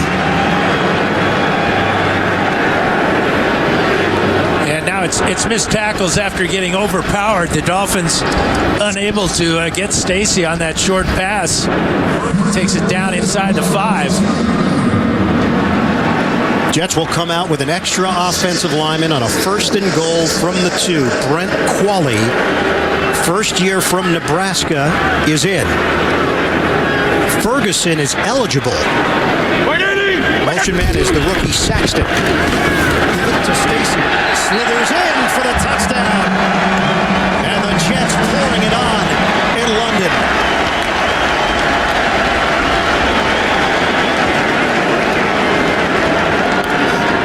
A 26-7 lead. The Jets talked about getting back to their personality, and this is their personality. How about that block by Tommy Bohannon at the point of attack? Stacy gets his first New York Jet touchdown. 9 plays, 78 yards, and most of it on the ground. Ivory did the majority of the damage on the drive on the ground. Stacy caps it off with the touchdown run. And Nick Folk on for the extra point. Curls it through for a 27-7 advantage here in the third. So the Jets, ground and pound, That's been the message at Wembley. Jets build a 20-point lead over the Dolphins third quarter.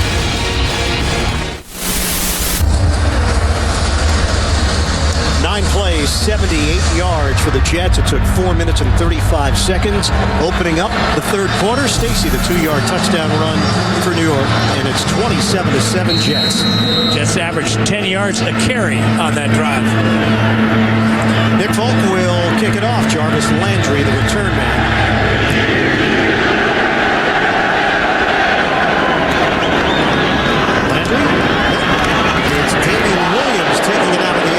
He's tripped up and across the 15-yard line by Inunwa on special teams. Does Miami have any life left in them? We're going to find out. The NFL on CBS is sponsored by Southwest Airlines. Book your low fare now at southwest.com. Dodge. And by Pennzoil Synthetics. Make the switch to Pennzoil Pure Plus Synthetics today. Tomorrow on CBS, catch a hilarious new episode of TV's new hit comedy, Life in Pieces. It's on after a new Big Bang Theory here on CBS. The Dolphins have had just one drive that's gone more than 3 plays. 10:21 remaining in the third quarter. They trail the Jets 27-7. Take the handoff. Tannehill pulls the trigger and connects with Jarvis Landry. Landry's got a first down. He's forced out by Buster Screen. 20-yard pickup. Just a second catch of the day for Landry. He should be featured more here in the second half.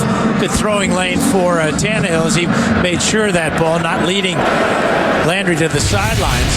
But that's the type of play that can build some positive vibes for this Dolphin offense. Jarvis Landry, the most catches by a Dolphin in the first 3 games of the season. And 4 catches, the guy that has the most catches in the first 4. And you question, why not more of him?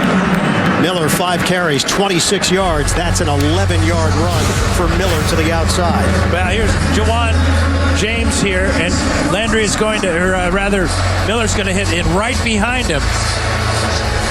And finally, a positive running play for the Dolphins. The 2 plays are out to midfield.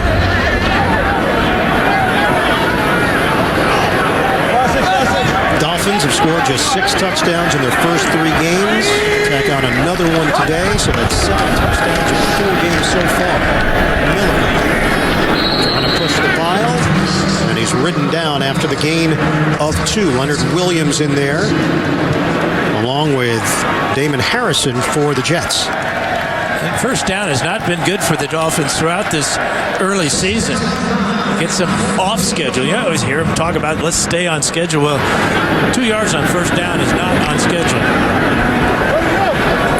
Second and 8. Under 9 minutes to play in the third. It's on the Jets schedule, though. Working well for New York. And working out of the gun is Tannehill. Pocket collapsing. Tannehill tries to step forward. Tannehill stays on his feet and turns it into a positive pickup.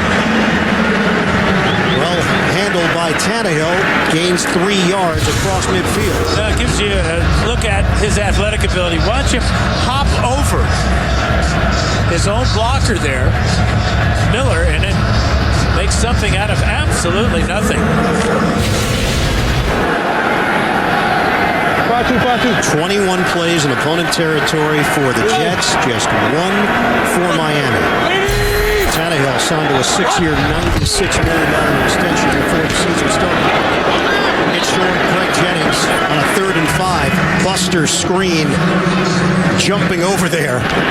And, well, what do you do if you're Joe Philbin on 4th down? You go for it. Absolutely. Although this year they're just 1 of 6 on 4th downs. But that play again, just you're asking too much of your receiver to catch a short pass and to break a tackle and pick up a first down. Throw the ball farther down the field so when the receiver makes the catch, he's got the yardage for the first.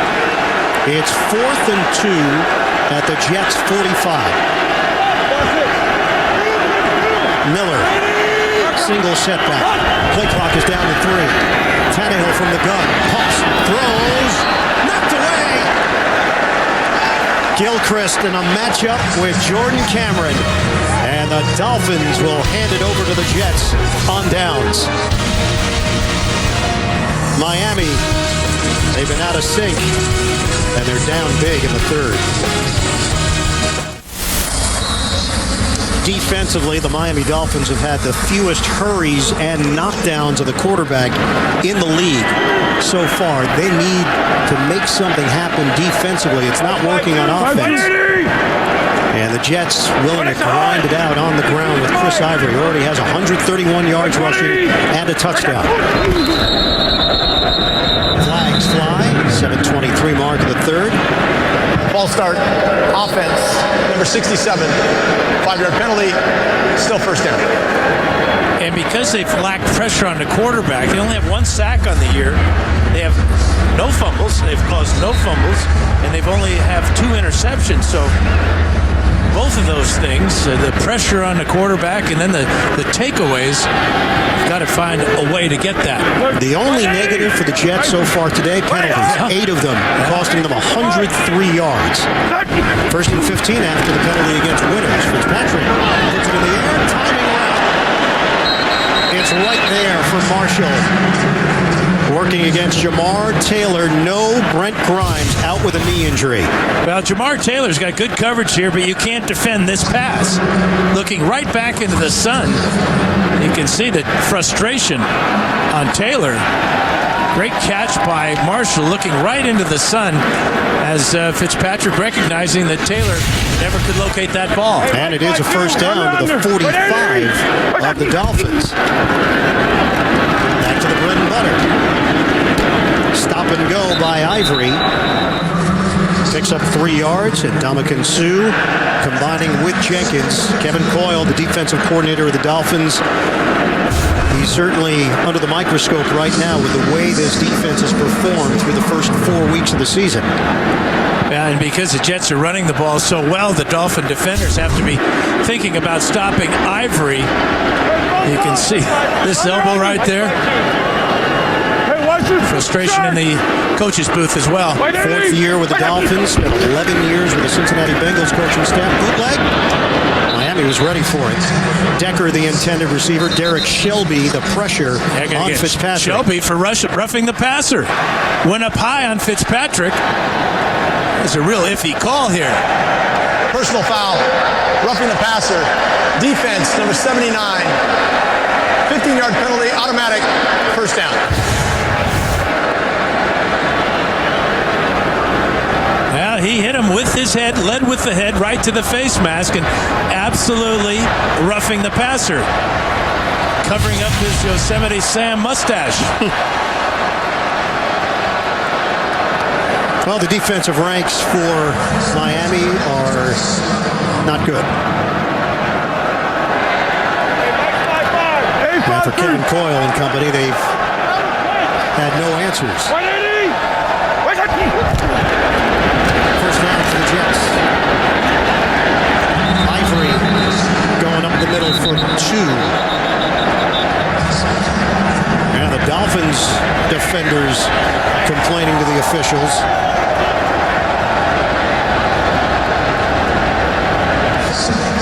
Now you can feel the frustration from Miami, a team that had a lot of buzz, high expectations, spent a lot of money with Suh and Tannehill. And they have not looked like the team that they were billed to be. 2nd and 8. Bohannon in front of Ivory. Gets Ivory to the outside. That could have been no gain. He turns it into a 3-yard pickup. Rashad Jones, first man over there for Miami. Well, this is hard to explain. You know, guys that are used to getting to the quarterback last season compared to this season. 0 sacks combined. The only sack that Miami has posted through the first 4 weeks. Jordan Phillips, a rookie out of Oklahoma, who was inactive last week. And the thought was that Sue would occupy double teams, turning Wake and Vernon loose on the outside. None of that has happened. Sue, a 4-time Pro Bowler. Wake, a 4-time Pro Bowler. Fitzpatrick gets rid of it, doesn't absorb the sack on a 3rd and 5. But field goal unit will come on for New York. Vernon and Mitchell put the heat on the full beard of Ryan Fitzpatrick. Nothing wrong with that. No, it's impressive. Fitzpatrick has thrown 142 passes, dropped back that many times this season so far, and has only been sacked twice. So that offensive line has done it with the rushing game, obviously, and also protected number 14. Falk has made a couple already today from 22 and 48 yards away. This is a 41-yard attempt for Nick Falk.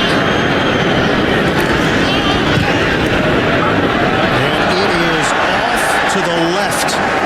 No good. Jets, no points to show for that possession. They lead it though 27-7. The NFL on CBS is sponsored by Domino's. Order online at Domino's.com. And by AARP. Real possibilities.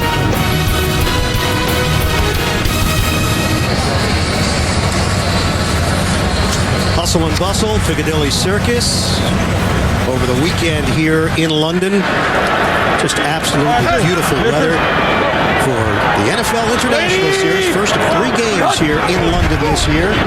Buffalo and Jacksonville week 7, Detroit, Kansas City week 8. Long ball and a flag is down. Yeah, they're going to get Cromartie.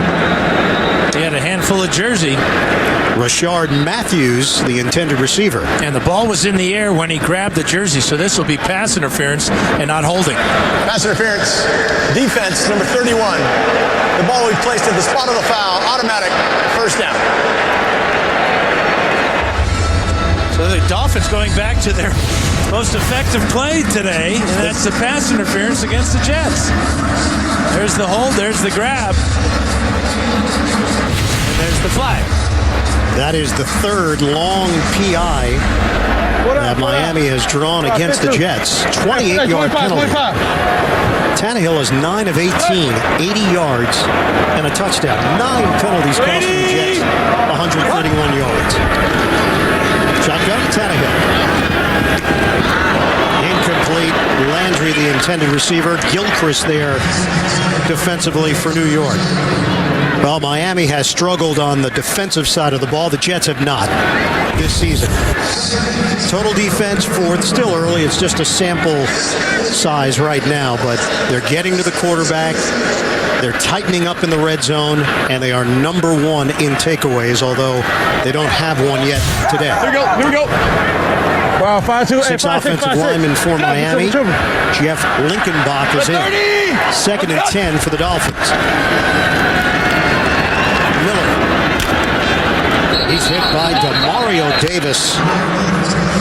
Now in his 4th year out of Arkansas State, Muhammad Wilkerson did a good job of not allowing Miller to get an angle. You talked about Tannehill's 80 yards passing. Well, the Jets have committed more yardage on 3 long pass interference calls than Tannehill has throwing the ball. 2 catches for Landry, 2 for Stoneburner, 1 a touchdown, 2 for Jennings, 1 for Stills, 1 for Miller, 1 for Cameron. Total of 9 out of 19 for Tannehill. So now it's a 3rd and 10 for Miami. 3:40 to go in the 3rd. Miller remains in there, off to the side of Tannehill. On 3rd down, Tannehill, incomplete. Cameron, the intended receiver. Marcus Williams back there defensively. He was a discovery last year. He was on the practice squad, forced into action late in the season, and Williams made the team this year and is seeing playing time. He did a good job against Jordan Cameron that time. The Dolphins have no choice but to go for it on 4th down now. But the Jets blitzed on that third down, something they do more than any other team in the NFL, bringing pressure with the blitz on third downs. So fourth down in Jets territory, 4th and 10 for Miami. Jets crowd the line. And here they come, Tannehill. Incomplete and not even close to Kenny Stills. Another one of the new faces for Miami. They're in a 20-point hole. Today's Next Gen Stats are presented by Esurance, auto and home insurance for the modern world. Jets take over, a 1st and 10 at the 41-yard line. Hey, keep it tight. Miami has taken an over today. 3rd downs and 4th downs. On 1st down for New York, ball is knocked down, and it's incomplete. You know, Dan, Todd Bowles was the interim head coach of the Dolphins back in 2011 when Tony Sperano lost his job. We asked him, what did that experience mean? 3 games, he went 2-1 during that span. That proved to himself, most importantly, that he could do the job, but also thinking ahead, how would he make changes and put his own stamp on it? And I think we're seeing that he wants to be a power running team with a very high-pressure type of defense. You're getting that type of performance today. And he was interviewed for the head coaching job in Miami.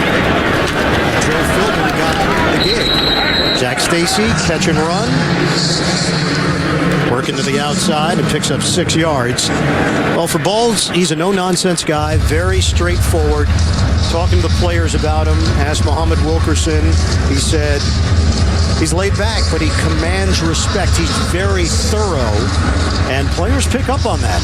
Well, he told us his influences include, among others, Bruce Arians, Richie Pettibone, Bill Parcells, and Joe Gibbs. It's a pretty good group to draw from. And Doug Williams. Doug Williams, the great quarterback for the Washington Redskins. He coached under him at Grambling State. Play clock's down to 1. They didn't get the play off. And really, he'll have something to complain about. Offense. Penalties. That's what coaches like. 3rd down. No matter how you win the game, there's always something to talk about. It's pretty easy for the Jets with all these penalties. Well, the Jets and Dolphins will have a bye after this game. So the Jets off until week 6. They'll be home for Washington and Miami. Please reset the game clock to 2 minutes and 40 seconds. We will do that for you, Craig Rolstad. Miami will be at Tennessee week 6. Total yards, it's all Jets. They're on the verge of cracking 400 for the game. 3rd and 9. 2:35 remaining in the 3rd quarter. No Jeff Cumberland, so Kellen Davis got the start. Motion man at tight end. Fitzpatrick. Donald's up the deep ball. Trying to drop it in the bucket. There's a clear pass, and it's intercepted. Zach Bowman. Bowman running down the sideline. Knocked out of bounds in Jets territory. How does he get away with this knockdown of Devin Smith? Bowman with his 13th career interception. And if I've ever seen pass interference, I think this is it. He's just going to shoulder Smith to the ground, locate the ball, and get the call. So Zach Bowman, formerly with the Bears and the Giants, signed as a free agent. The veteran comes up with a pick. Miami needs something. And now they'll have a chance with 2:16 to go in the 3rd to put some points on the board. Line of scrimmage is the 43. Fitzpatrick, his 6th interception of the season. Fake it. Oh! Ryan Tannehill gets smothered by Wilkerson.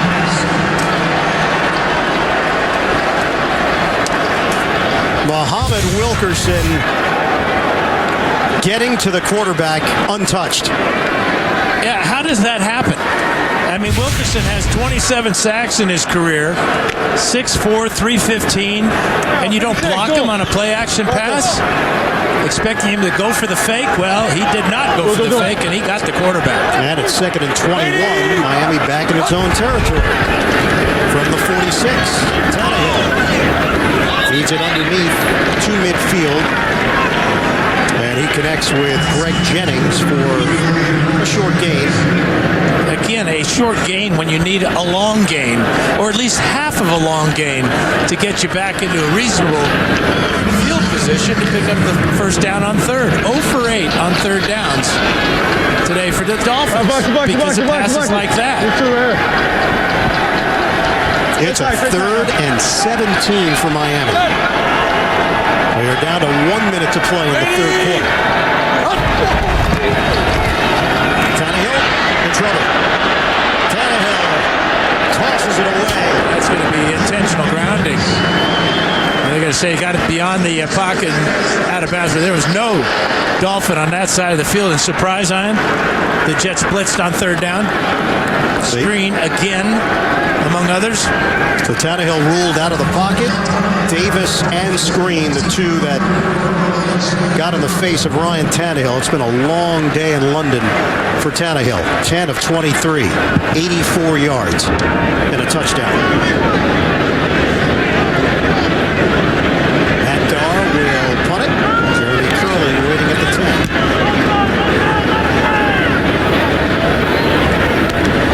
10. Curley the fair catch. They'll have it at the 11-yard line. 39-yard punt from Darr. 45 seconds left to play in the third. Well, in 3 weeks, wake up and watch with the world. The NFL is live on Yahoo for the first time ever. The NFL is streaming a live game on Yahoo. The Bills against the Jaguars live from London. Sunday morning, October 25th, 9:30 Eastern. The NFL on Yahoo. Yeah, I thought it was interesting in talking to Bowles about this travel and all the obstacles in the way of the Jets, and he told his team, don't let that be an excuse.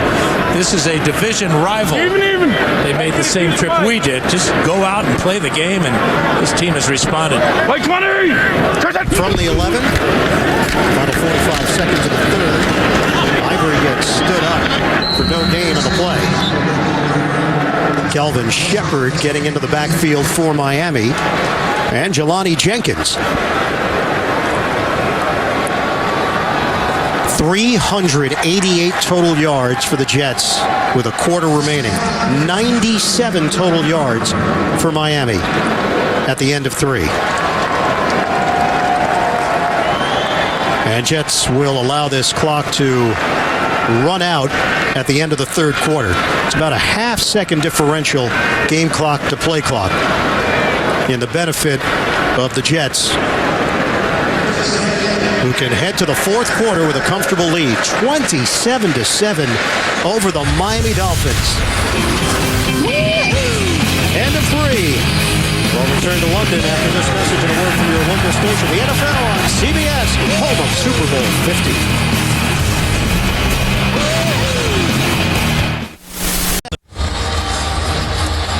Ian Eagle, Dan Fouts, Evan Washburn, the rest of our NFL on CBS crew, producer Mark Wolf, director Bob Fishman and company. 27-7. The Jets lead the Miami Dolphins as we start the fourth quarter from Wembley. 2nd and 10 for the Jets, speaking their own territory. Chris Ivory carrying some tacklers with him, and they will whistle him down just short of the 17, and Ndamukong Suh was one of those Dolphins draped all over Ivory. And usually when you talk about a running back making the first guy miss, it's usually with a move or speed. But with Ivory, it's power. He attacks that line of scrimmage. He attacks the defenders. And most of the time, that first guy bounces off him.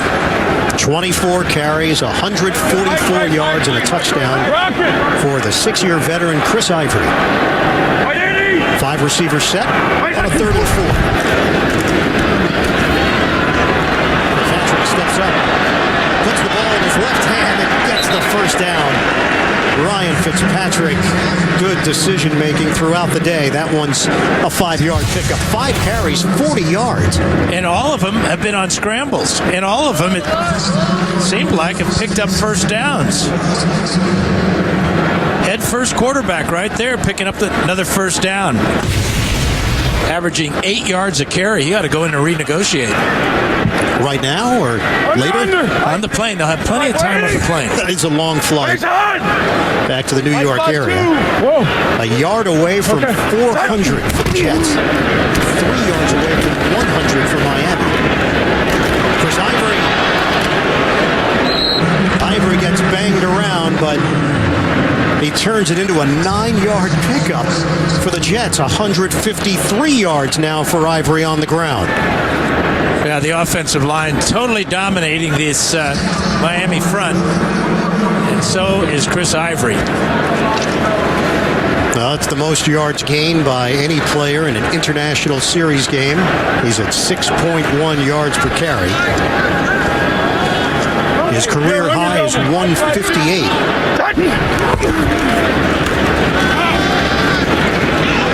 It's a new career high. If it stands, penalty marker is down at the 27. It's going to work against the Jets, and it nullifies a 9-yard pickup. Holding. Offense, number 67. 10-yard penalty. Replay. Second down.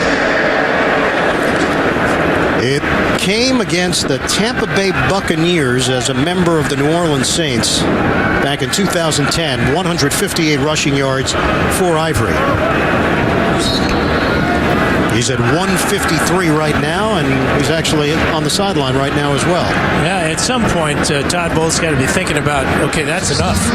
Let's save him. I know we got a bye week coming up next week, but coming off a quad injury and having an afternoon like this, outstanding. Second and 11. Give it to Stacy. And Dominican Sue is involved there. Whistle the play dead as Stacy loses 4 yards on the play. Jets 27, Dolphins 7. And you think about the way this season has gone. Before the first preseason game, the Jets were dealing with controversy. Ike Anampali punches Geno Smith in the jaw. Geno has to have surgery, and Anampali is cut by the team, picked up by the Buffalo Bills, and Ryan Fitzpatrick takes over. And Todd Bowles answers the question right away. If Fitzpatrick is playing well, they're not going to make any changes when Geno Smith is available, and that is the case right now. The Jets, if they hold on here, will improve to 3-1, hit the bye. And the quarterback position has been mostly a positive so far in the first month of the season for New York. Yeah, the real benefit for Fitzpatrick is having Chan Gailey as the offensive coordinator. And because of the circumstances you just outlined, Ian, a whole lack of drama surrounding the Jets in that position this season. The punt from Quickly, Landry, the return man. Jets gave up a long punt return last week to Sproles. Landry trying to do it again. Hit from behind. Terrific return by Landry. Just short of the 35-yard line. 28 yards on the return. And Malden makes the play on special teams. But you feel like Landry is the only legitimate threat when he touches the ball to take it to the house. Well, he's playing with such desire and determination here, making guys miss. Always thinking about, how do I get to the end zone? You don't see that sense of urgency in just about anybody else on the Dolphin team today.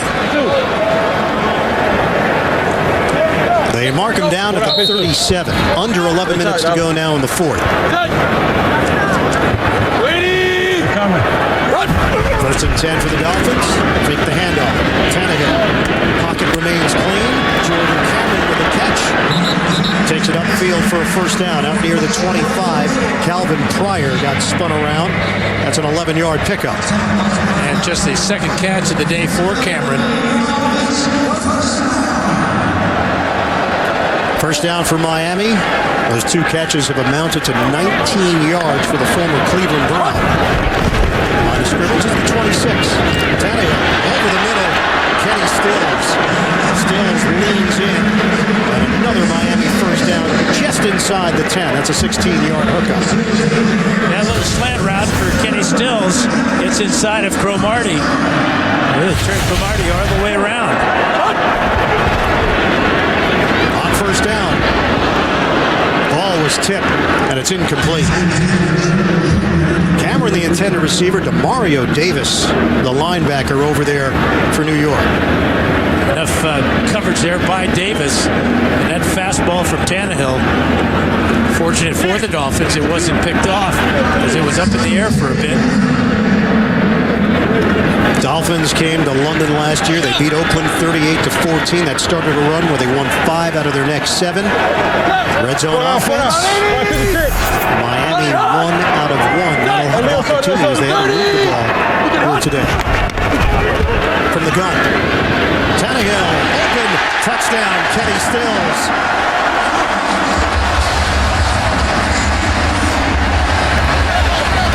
Miami hanging around, but they've shown no signs of sustaining it.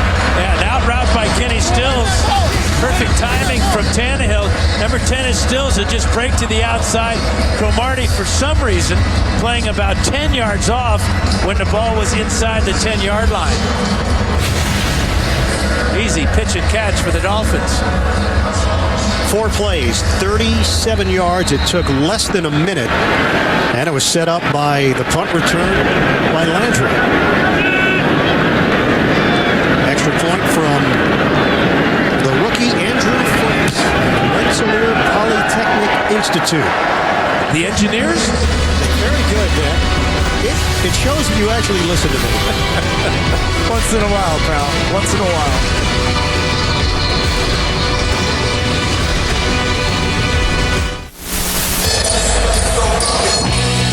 Well, now let's look at next-gen stats presented by Esurance. Brandon Marshall, maximum speed today of 19.5 miles per hour. We'll get you those numbers in kilometers. Best offensive personnel for Miami. 147 total yards with 1 running back, 1 tight end, and 3 receivers. And Chris Ivory, he's covered a lot of yards and a lot of meters. He'll sleep well on that plane ride back to New York. 153 yards rushing on 25 attempts. And Dolphins, the Jets rather, expecting the onside kick. Boy, this would be early at the 10:01 mark. Plenty of time left in this game. 27-14. Franks kicks it off and bangs it through the back of the end zone. Jeremy Curley, the return man, over his head. Jets will have it at the 20. Miami still in it. 13-point advantage for New York. The NFL on CBS is sponsored by avocados from Mexico, fresh all year long. Verizon. Watch live primetime games with NFL Mobile only on Verizon. And by McDonald's, teaming up with the NFL like never before. Westminster Abbey, part of the Dan Fouts walking tour. And tonight on CBS, Téa Leoni returns with special guest star Morgan Freeman. The powerful season premiere of the hit drama Madam Secretary tonight after 60 Minutes, only CBS. Jets have it 1st and 10 at their own 20. They lead at 27-14. Patrick, it's his man. It's Devin Smith. Smith has seen a lot of action. Smith returning from a broken rib suffered in training camp. That's a 7-yard pickup for the rookie. And we haven't seen Eric Decker in quite a while. You got to wonder about that left knee. He had a pretty good as he enters the huddle now. Really a good first half for Decker, where he caught 4 passes for 46 and a touchdown. 2nd and 3. Ivory sets up as a receiver.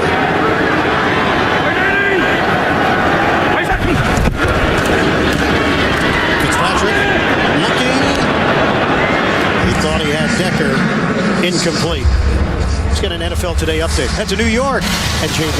Well, Ian, as you well know, the coach will not be starting Andrew Luck, who's out with a sore shoulder. That means Matt Hasselbeck gets the call to try to notch the team's 2nd victory of the season. Cincinnati, talk about high-flying Cincinnati. Andy Dalton looking to lead the Bengals to a 2nd straight 3-0 start. And Alex Smith doing his part with the Chiefs to see if they can end a 2-game losing streak. Coming up, 1 o'clock games here on CBS. Back to Ian Eagle. All right, JB, looking forward to that. Early morning edition of the NFL. from London as a flag is thrown. Fitzpatrick hit, has enough for a first down, but the penalty marker is back at the 20-yard line against the Jets. Holding. Offense, number 68. 10-yard penalty. Replay. Third down. It's Giacomini. Jets not using a whole lot of clock on this possession. Well, and that penalty stops the clock and forces a third down and long now. And this is exactly what the Dolphins need. This is just a two-score game with 9 minutes to go as the clock starts again. But a costly penalty because Fitzpatrick had picked up the first down. And they've run the ball so effectively, including a number of scrambles by Fitzpatrick. 3rd and 13. 12 penalties against the Jets. On the give, there's nothing there. Zach Stacy. Play gets blown up, a loss of 2. Terrence Fade and Koamisi ranging over defensively for Miami. It's 4th down. Yeah, the Jets did not want to risk an interception here. They'd rather let their defense get back on the field. But this is a guy you got to be worried about, especially when you saw what Darren Sproles did to the Jets punt coverage team last week. And Andrew's been close so far today on a couple. 89-yard punt return for a touchdown by Sproles a week ago. Quigley to Landry. Starting from the 35, makes his way to Jets territory.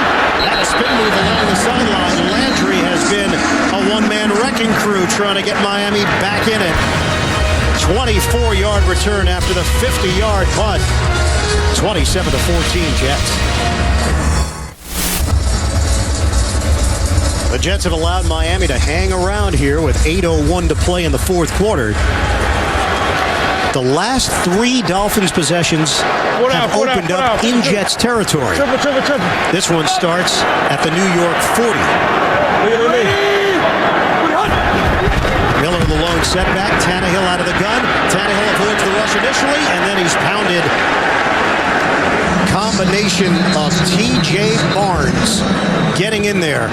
And a flag is thrown at the 24. The 4th sack of the day for the Jets if it stands. If. Holding. Nope. Defense, number 21. It's a 5-yard penalty and automatic first down. Well, there are going to be 2 huge issues for Todd Bowles after this game. Penalties and punt return coverage will be hot topics of conversation. Well, how about 12 penalties so far for 156 yards? So now the line of scrimmage is the 35. 7:55 remaining. Shotgun. Tannehill. Pump and throw. Nobody there. Cameron went down. And the Jets have Calvin Pryor down on the play. He's grabbing his right leg.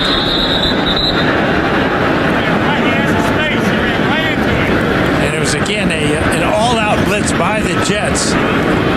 Single coverage Pryor on Cameron. Medical staff is out there to check on the second-year safety from Louisville.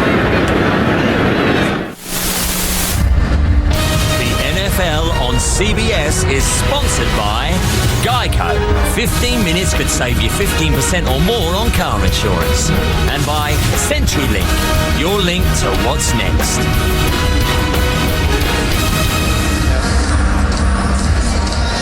Calvin Pryor, it was knee on knee with Jordan Cameron. Yeah, watch the right knee of Pryor hit the right knee of Cameron.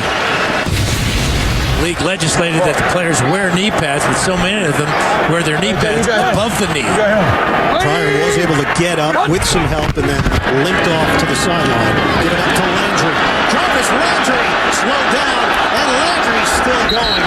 Brought down to the 20. The crowd reacts here in London. 15-yard gain. Jarvis Landry making things happen. He's got had 2 rushes for 29 yards, 2 catches for 22, 67 on punt returns. So Landry with 118 total yardage today has really been a spark. And Miami can make this interesting. First and 10 from the 20 of the Jets. Timing route. Tannehill. Incomplete. Jennings and Cromartie, a couple of veterans going head-to-head.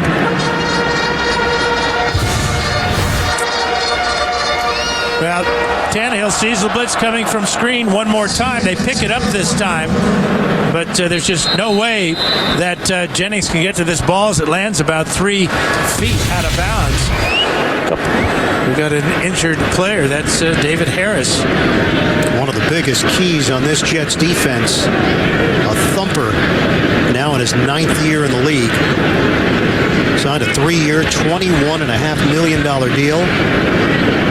He has been so rock solid through the years. A guy that's never made the Pro Bowl, but has played at a Pro Bowl level. Aaron Henderson, the veteran formerly with the Vikings, would step in to replace him.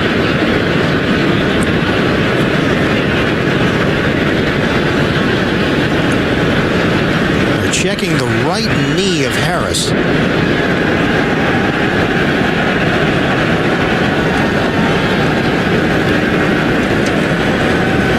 Known as the Hitman. Yeah, and for good reason. Had 150 tackles last year. Consistently leads the team in that department.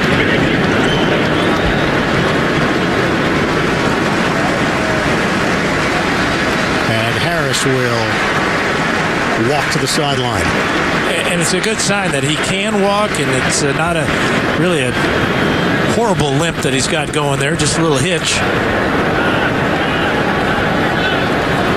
So hopefully that's a good sign for David Harris.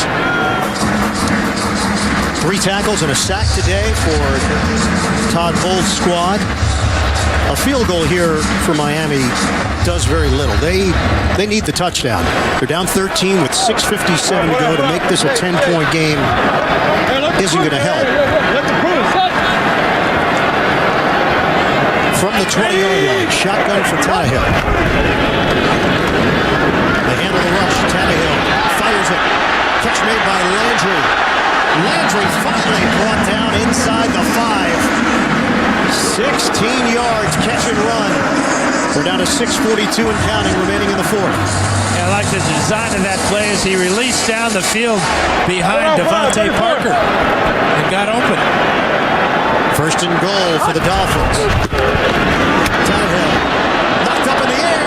It's up for grabs. Incomplete. It was actually too far on the deflection by Demario Davis. Now, Demario Davis at 6'2", right side of the screen here, totally unblocked again. And that ball almost went up and hit Skycam. It was like a punt. The Jets have tipped a lot of balls here throughout the day. And they put a lot of pressure on Tannehill, especially by blitzing. Second and goal for Miami. You can do that when you have corners like Screen, Cromartie, and Rivas. Dolphins go empty. 5-receiver set. Tannehill. Touch pass. Too far. Jennings extending. Marcus Gilchrist in coverage. Well, Tannehill knows where he wants to go with this ball. He just puts a little bit too much on it. Jennings can't get back to that corner of the end zone. Well-designed play by Bill Lazor as Jennings gets behind Gilchrist. 35 passing plays, 11 running plays for Miami on offense today. This is a 3rd and goal.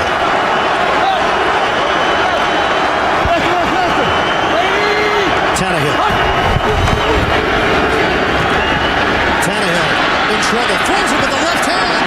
Incomplete. Leonard Williams, the first one to get a hand on the quarterback. Well, another third down non-conversion because of the pressure by Leonard Williams. Smart play by Tannehill, but risky too. This ball could have been intercepted here. See, there's receiver is open, but with the left hand, no way to get it all the way down there. Now fourth down in a must situation to get in the end zone for Laser and Dolphins. 4th and goal.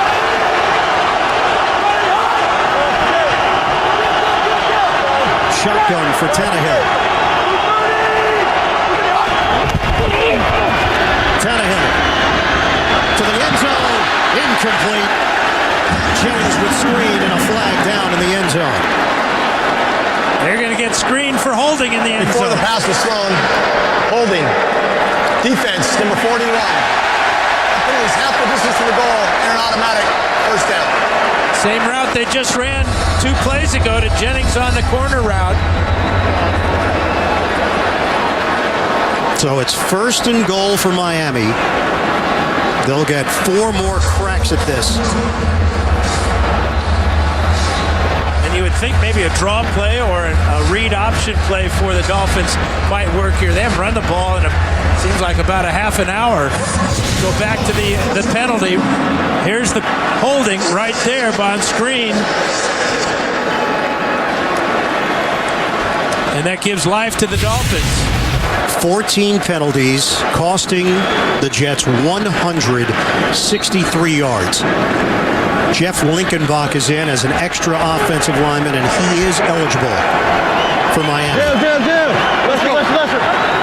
Miller, single setback, 6:12 to play. Jets up by 13 on the Dolphins. Tannehill straight back. Tannehill, floater for the touchdown. Jarvis Landry, penalty marker down. They may get the Dolphins for an illegal pick. That's how Landry got so wide open. A crossing route. Pass interference. Offense, number 11. It's a 10-yard penalty. Replay. First down. You just don't get that wide open without some help. Devontae Parker, the rookie out of Louisville. Well, he's coming down. He's looking directly at the Jets. Just got a little bit of a piece there, but that was enough to throw the defensive back off of Landry, and that's why he was so wide open. So take the touchdown off the board and back the Dolphins up. Damian Williams is in. Goes in motion, sets up as a receiver. They toss it to him in the flat. And Williams is flattened. To gain of 1 on the play. Deion Bailey stepping in for Calvin Pryor. Bailey was just picked up after being released by Seattle once Cam Chancellor signed. And we got an injured Dolphin inside the 5-yard line. It's Jason Fox, who was in for the injured Brandon Albert at left tackle. Albert missing his 2nd consecutive game with a hamstring injury. And Fox, the 6-year veteran, is in. So they're going to have to go to Jeff Linkenbach. They might switch Jawan James over to left tackle. We'll see. NFL Today update. We head to New York. Check in with James Brown. Hey, Iron quarterback Matt Ryan of Atlanta off to a sizzling start, and a major reason for that, Julio Jones, 34 receptions, the most by a player in the first 3 games of the season in NFL history. Falcons are 3-0, looking to go 4-0. J.J. Watt, what more can you say? Looking to get back on track. Last week held without a sack for the first time in 8 games. That'll be coming your way later here on CBS. Back to Iron Eagle. All right, JB, thanks very much. Todd Bowles was hoping his team could finish the deal here. Jason Fox is up. And Fox heads to the sideline for Miami. Yeah, it appeared he might have got poked in the eye. They had a tissue there. I did see drops being administered as well. I'm no eye doctor, Dan, but I think you might be onto something. You are the eagle eye, though. Got a great point.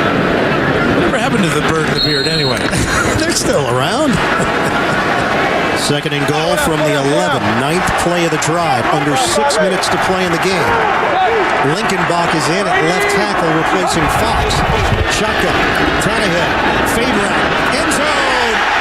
Did he secure it for the touchdown is the question. He did not. Jordan Cameron. Deion Bailey there as a blanket. goes 6'5", former basketball player at USC. Tannehill puts it up perfectly. Watch the feet. Out of bounds. Great call by the officials right on the spot. How about that coverage by Dion Bailey? He's been sitting on the bench most of the afternoon. Well, he's a USC guy as well. Undrafted free agent, was part of Seattle's practice squad before being called up to the active roster. Set it up. Landry trying to weave his way through traffic. The Jets were ready for him.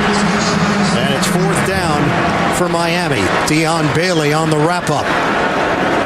Again, that's asking an awful lot of a receiver to try to run through an entire defense.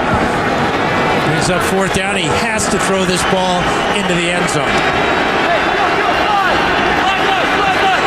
Tannehill making sure everybody's on the same page here. This is an illegal formation right here.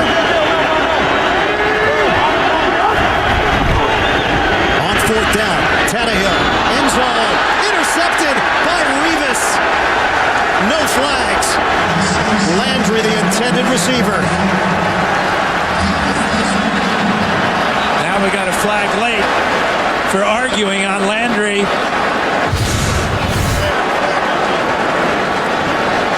The coverage by Revis on Landry. Landry goes down. Didn't look like Revis pushed him at all. The ruling on the field is an interception and a touchback. After the play, unsportsmanlike conduct. Miami, number 14. That 15-yard penalty will be added at the end of the play. 1st down. Second pick of the season for Darrelle Revis. Frustration boiling over for Jarvis Landry.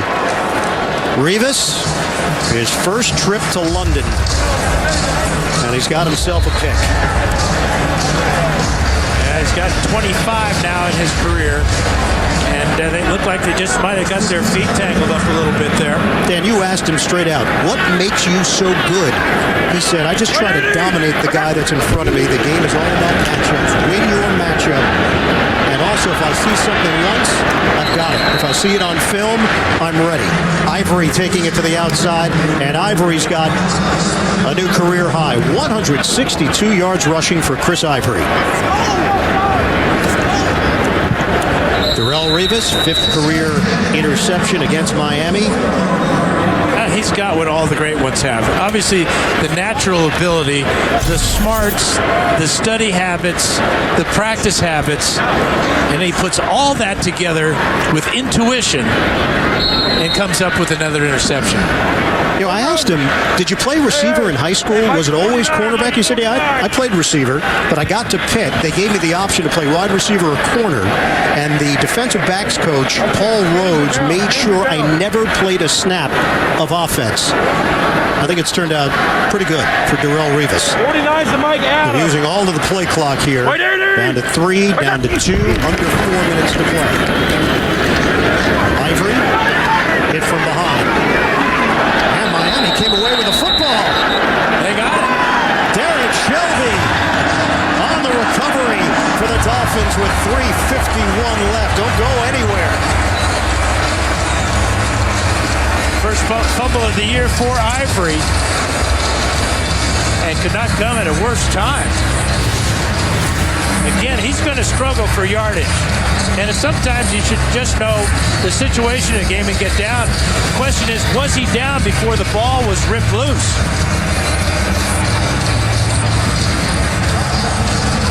Shelby with a great job reaching in and stealing it before Ivory hits the turf. It's a takeaway for Shelby. And the first forced fumble of the season for the Miami defense. The previous play is under review. If it stands, Miami takes over in Jets territory again. 3:51 remaining in this fourth quarter. This will be the 4th consecutive possession where Miami has opened up on the Jets side of the field. Another look. He was ripping at it as Ivory was going down. You got to look at the elbow. You got to look at the knee. You got to see where the ball is. All right. Left knee down. Did Shelby have it at that point is the question. We know he had it at the end.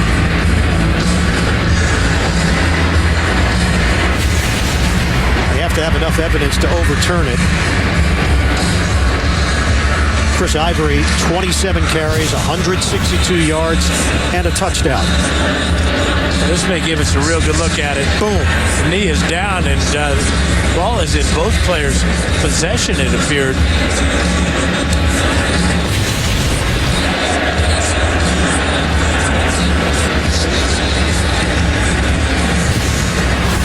Is it conclusive enough evidence to overturn it?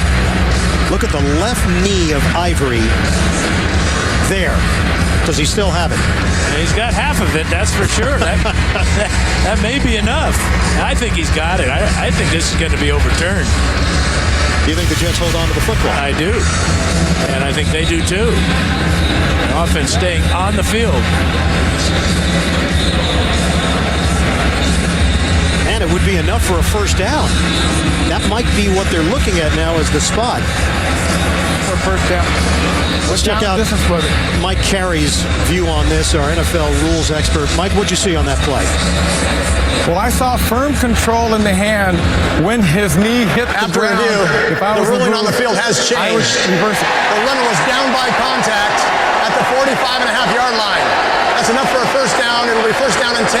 That's when we're getting referees in stereo with Mike and Craig Rolstad. And Mike's all over it. He nailed it. Dan, you nailed it as well after seeing that definitive replay. And that was enough for the officials to overturn the call on the field. So Ivory vindicated. Yeah, great effort by Shelby, too. But the knee clearly down, ball still in possession of Chris Ivory.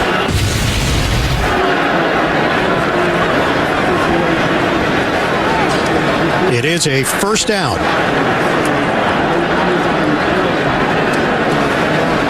So Jets have it at the 46 with 3:51 remaining. Ryan Tannehill was staying on the field. I know it's not a language issue here. It is for some. Well, not for you. No, I was thinking about the fellow in between us who keeps the numbers so well for us, David Freed. They just don't understand him in this country. And some parts of our country, too. First down at the 46 for the Jets. They get to use more clock. Miami does have 3 timeouts remaining. And Chris Ivory gets to pad the numbers. 164 yards rushing. New career high for Ivory. What a difference a week makes for the Jets. Ivory and Decker not available last week. Both played today. Both play a role in what appears to be a Jets victory. Fitzpatrick goes down. He was stepped on. Probably Nick Mangold stepped back and stepped right on the foot of Fitzpatrick. An embarrassing moment, but one that's sometimes unavoidable. Yeah, it's a loss of 3 on the play. Miami uses the timeout. They've got 2 left. Well, your weekend starts when the Indianapolis Colts and the Houston Texans go head-to-head on Thursday Night Football on CBS and the NFL Network. No Andrew Luck today for Indianapolis. First game that he will miss in his pro career. Arian Foster will be in there for the Texans. The report that he will get situational carries for Houston.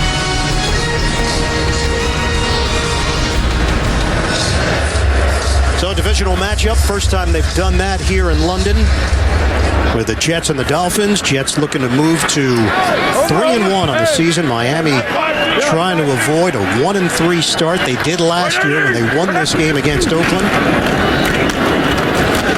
And off to Chris Ivory. Ivory keeps the legs churning and secures the ball with both hands. It's a 3-yard gain for Ivory. Michael Thomas and Kelvin Shepard over there defensively for the Dolphins. Yeah, he wrapped up that ball as soon as he got it from Fitzpatrick. And Ivory stays in there. 429 yards of offense for the Jets. Coming up the bye, then home for Washington, at New England, at Oakland, home for Jacksonville, and the return of Rex Ryan to MetLife Stadium. The Jets and the Bills, Thursday night football in November. Yeah, divisional games on Thursday night. Couldn't be better. So it's a 3rd and 10 now for New York. 3:20 to play. Miami has one timeout left. Smith goes in motion. Fitzpatrick on the give. Ivory slung down by Sue. No gain on the play. Play was whistled dead. Jenkins came away with the football, but it was already over. So Miami will get the football back, and this is what the Dolphins have coming up. The bye, then at Tennessee, home for Houston, 3 straight on the road. At New England, that's a Thursday night football matchup. At Buffalo, at Philadelphia. 50th season in Miami Dolphins history, and one that had a lot of optimism surrounding it as they opened up in Washington week 1. Well, a quarter of the season gone now, and nobody really expected the Dolphins to be looking at a 1-3 record, but unless a miracle happens here, and that miracle is number 14, Jarvis Landry, going back for another punt return. You witnessed a miracle, Jets and Dolphins. Miracle at the Meadowlands, did you not? Where is Jumbo Elliott? Ryan Quigley boots it away with a flag thrown at the 33. They're going to get roughing the punter here, or at least running into. So contact on Quigley with 3:09 remaining. Roughing would be a first down. Running into would not. Running into the kicker. Defense, number 41. That 5-yard penalty will be added at the end of the kick. First down. Well, that's double digits now for Miami in penalties. Jets already have 14 penalties today. Well, for the Jets, certainly a bounce-back feeling coming off the Philadelphia game. For Miami, the question was, as they hit this crossroads, and Mike Pouncey called it a must-win situation. Ryan Tannehill talked about how critical this is. And we said at the top of the broadcast room, we're going to find a lot out about this Miami team based on their performance here. What have you found out? They're in big trouble on both sides of the ball. Offensively, their inability to keep drives going, their third down conversion rate horrible, and you've got to be able to stop the run, and they've just been dominated by the Jet offensive line and Chris Ivory defensively. Dan, they allowed 429 yards of offense to the Bills last week. They could not contain Buffalo quarterback Tyrod Taylor. They have given up 428 yards of offense to the Jets here today. Jason Fox is back in there for Miami, and the questions surrounding Joe Philbin will continue to circulate. The questions surrounding Kevin Coyle, the defensive coordinator, are still going to be out there.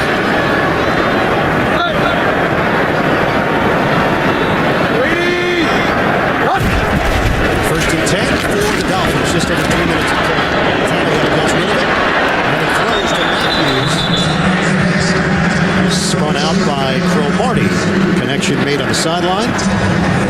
16 yards. That's the first catch of the day for Rashard Matthews, who had gone back-to-back with 100-yard games each of the last 2 weeks. Leonard Williams is down. Jets saw Calvin Pryor and David Harris both limp off with injuries. Remember, the Jets are scheduled to get Sheldon Richardson back. His suspension ends and is lifted on Monday. The NFL has not ruled on any additional suspension pertaining to Richardson following his arrest back in July in Missouri. An alleged street race. Had a child in the car with him, and also charged with resisting arrest. Checking out the right knee of the first-round draft pick. Major talent, number 6 overall out of USC. Dealt with an ankle injury in his last year at USC. Had 21 sacks for the Trojans in 3 years playing inside on the defensive line. Williams is up. And this is what else is coming up. The NFL on CBS. We've got action for you. The Chiefs take on the Bengals or the Browns. Meet the Chargers. Check your local listings. The NFL on CBS. Football all day long. All day. And night. Into the night.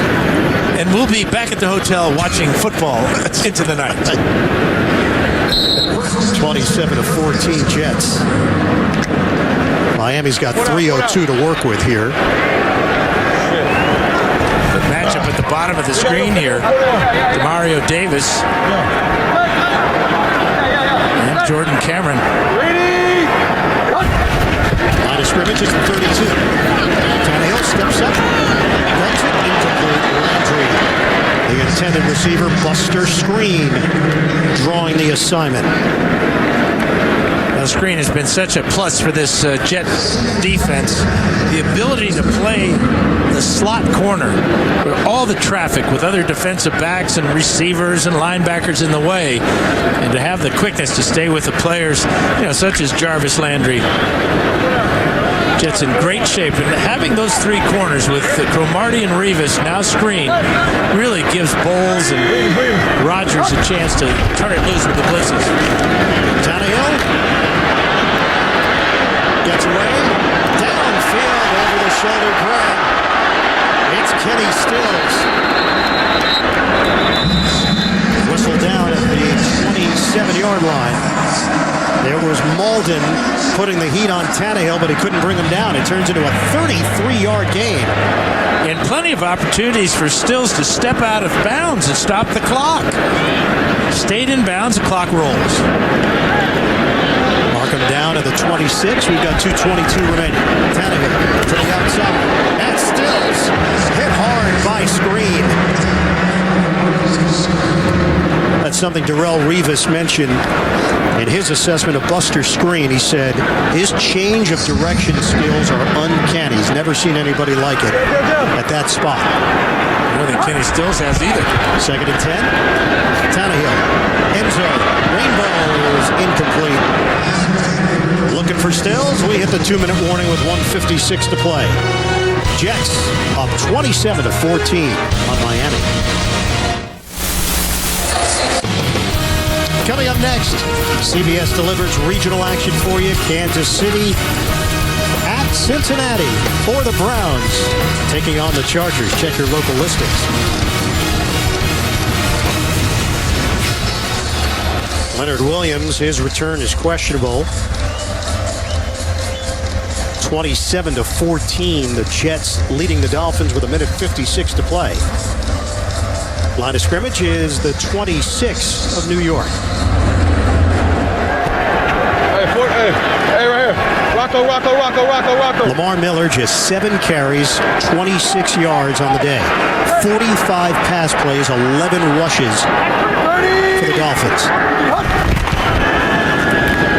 On 3rd down, Tannehill tosses it over the head of Rashard Matthews, incomplete.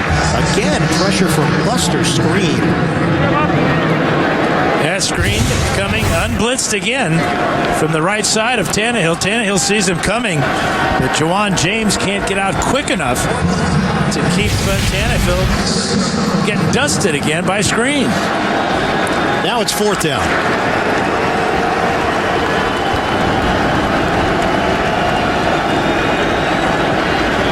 Dolphins 0 for 3, trying to convert 3rd downs. Makes it 1 out of 9 on the year now. Shotgun Tannehill. Try that same route. Oh, stepping in front, Marcus Williams for the pick. Williams catching the flight of the ball and wins the matchup against Jordan Cameron. That'll do it. Yeah, it's a fly route by Jordan Cameron. No move at all, just trying to get down and get under this jump ball situation. Ball thrown a little bit short. Tannehill never gave Cameron a chance to use his 6'6" body to get up in the air to make the catch. Against 5'11" Marcus Williams. Great position by Williams, locating the ball and then making the catch. The North Dakota State product has ended this one in London. Just have to take 3 knees here. Miami cannot stop the clock. And Joe Philbin's team will fall to 1-3 on the season.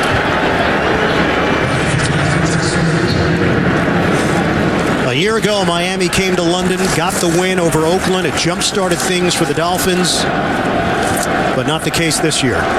It was Tannehill who was the one dealing with a lot of criticism last year. This time around, it's Joe Philbin. The inability to have a balanced offense and then the inability on defense to stop the run have doomed the Dolphins so far this year. Second knee for Fitzpatrick. And time winding down. The Jets, 208 rushing yards today. That is more than 3 teams have total this season. Denver, Detroit, and Philadelphia. And does it always seem to you, Ian, that Todd Bowles is smiling? He's got a natural smile, yeah. He really does. I think even when he's mad, he can smile. There was no jet lag in London. 27-14, New York defeats Miami in the International Series from Wembley. Jets are 3-1. They've got a bye. Miami 1-3 with the bye.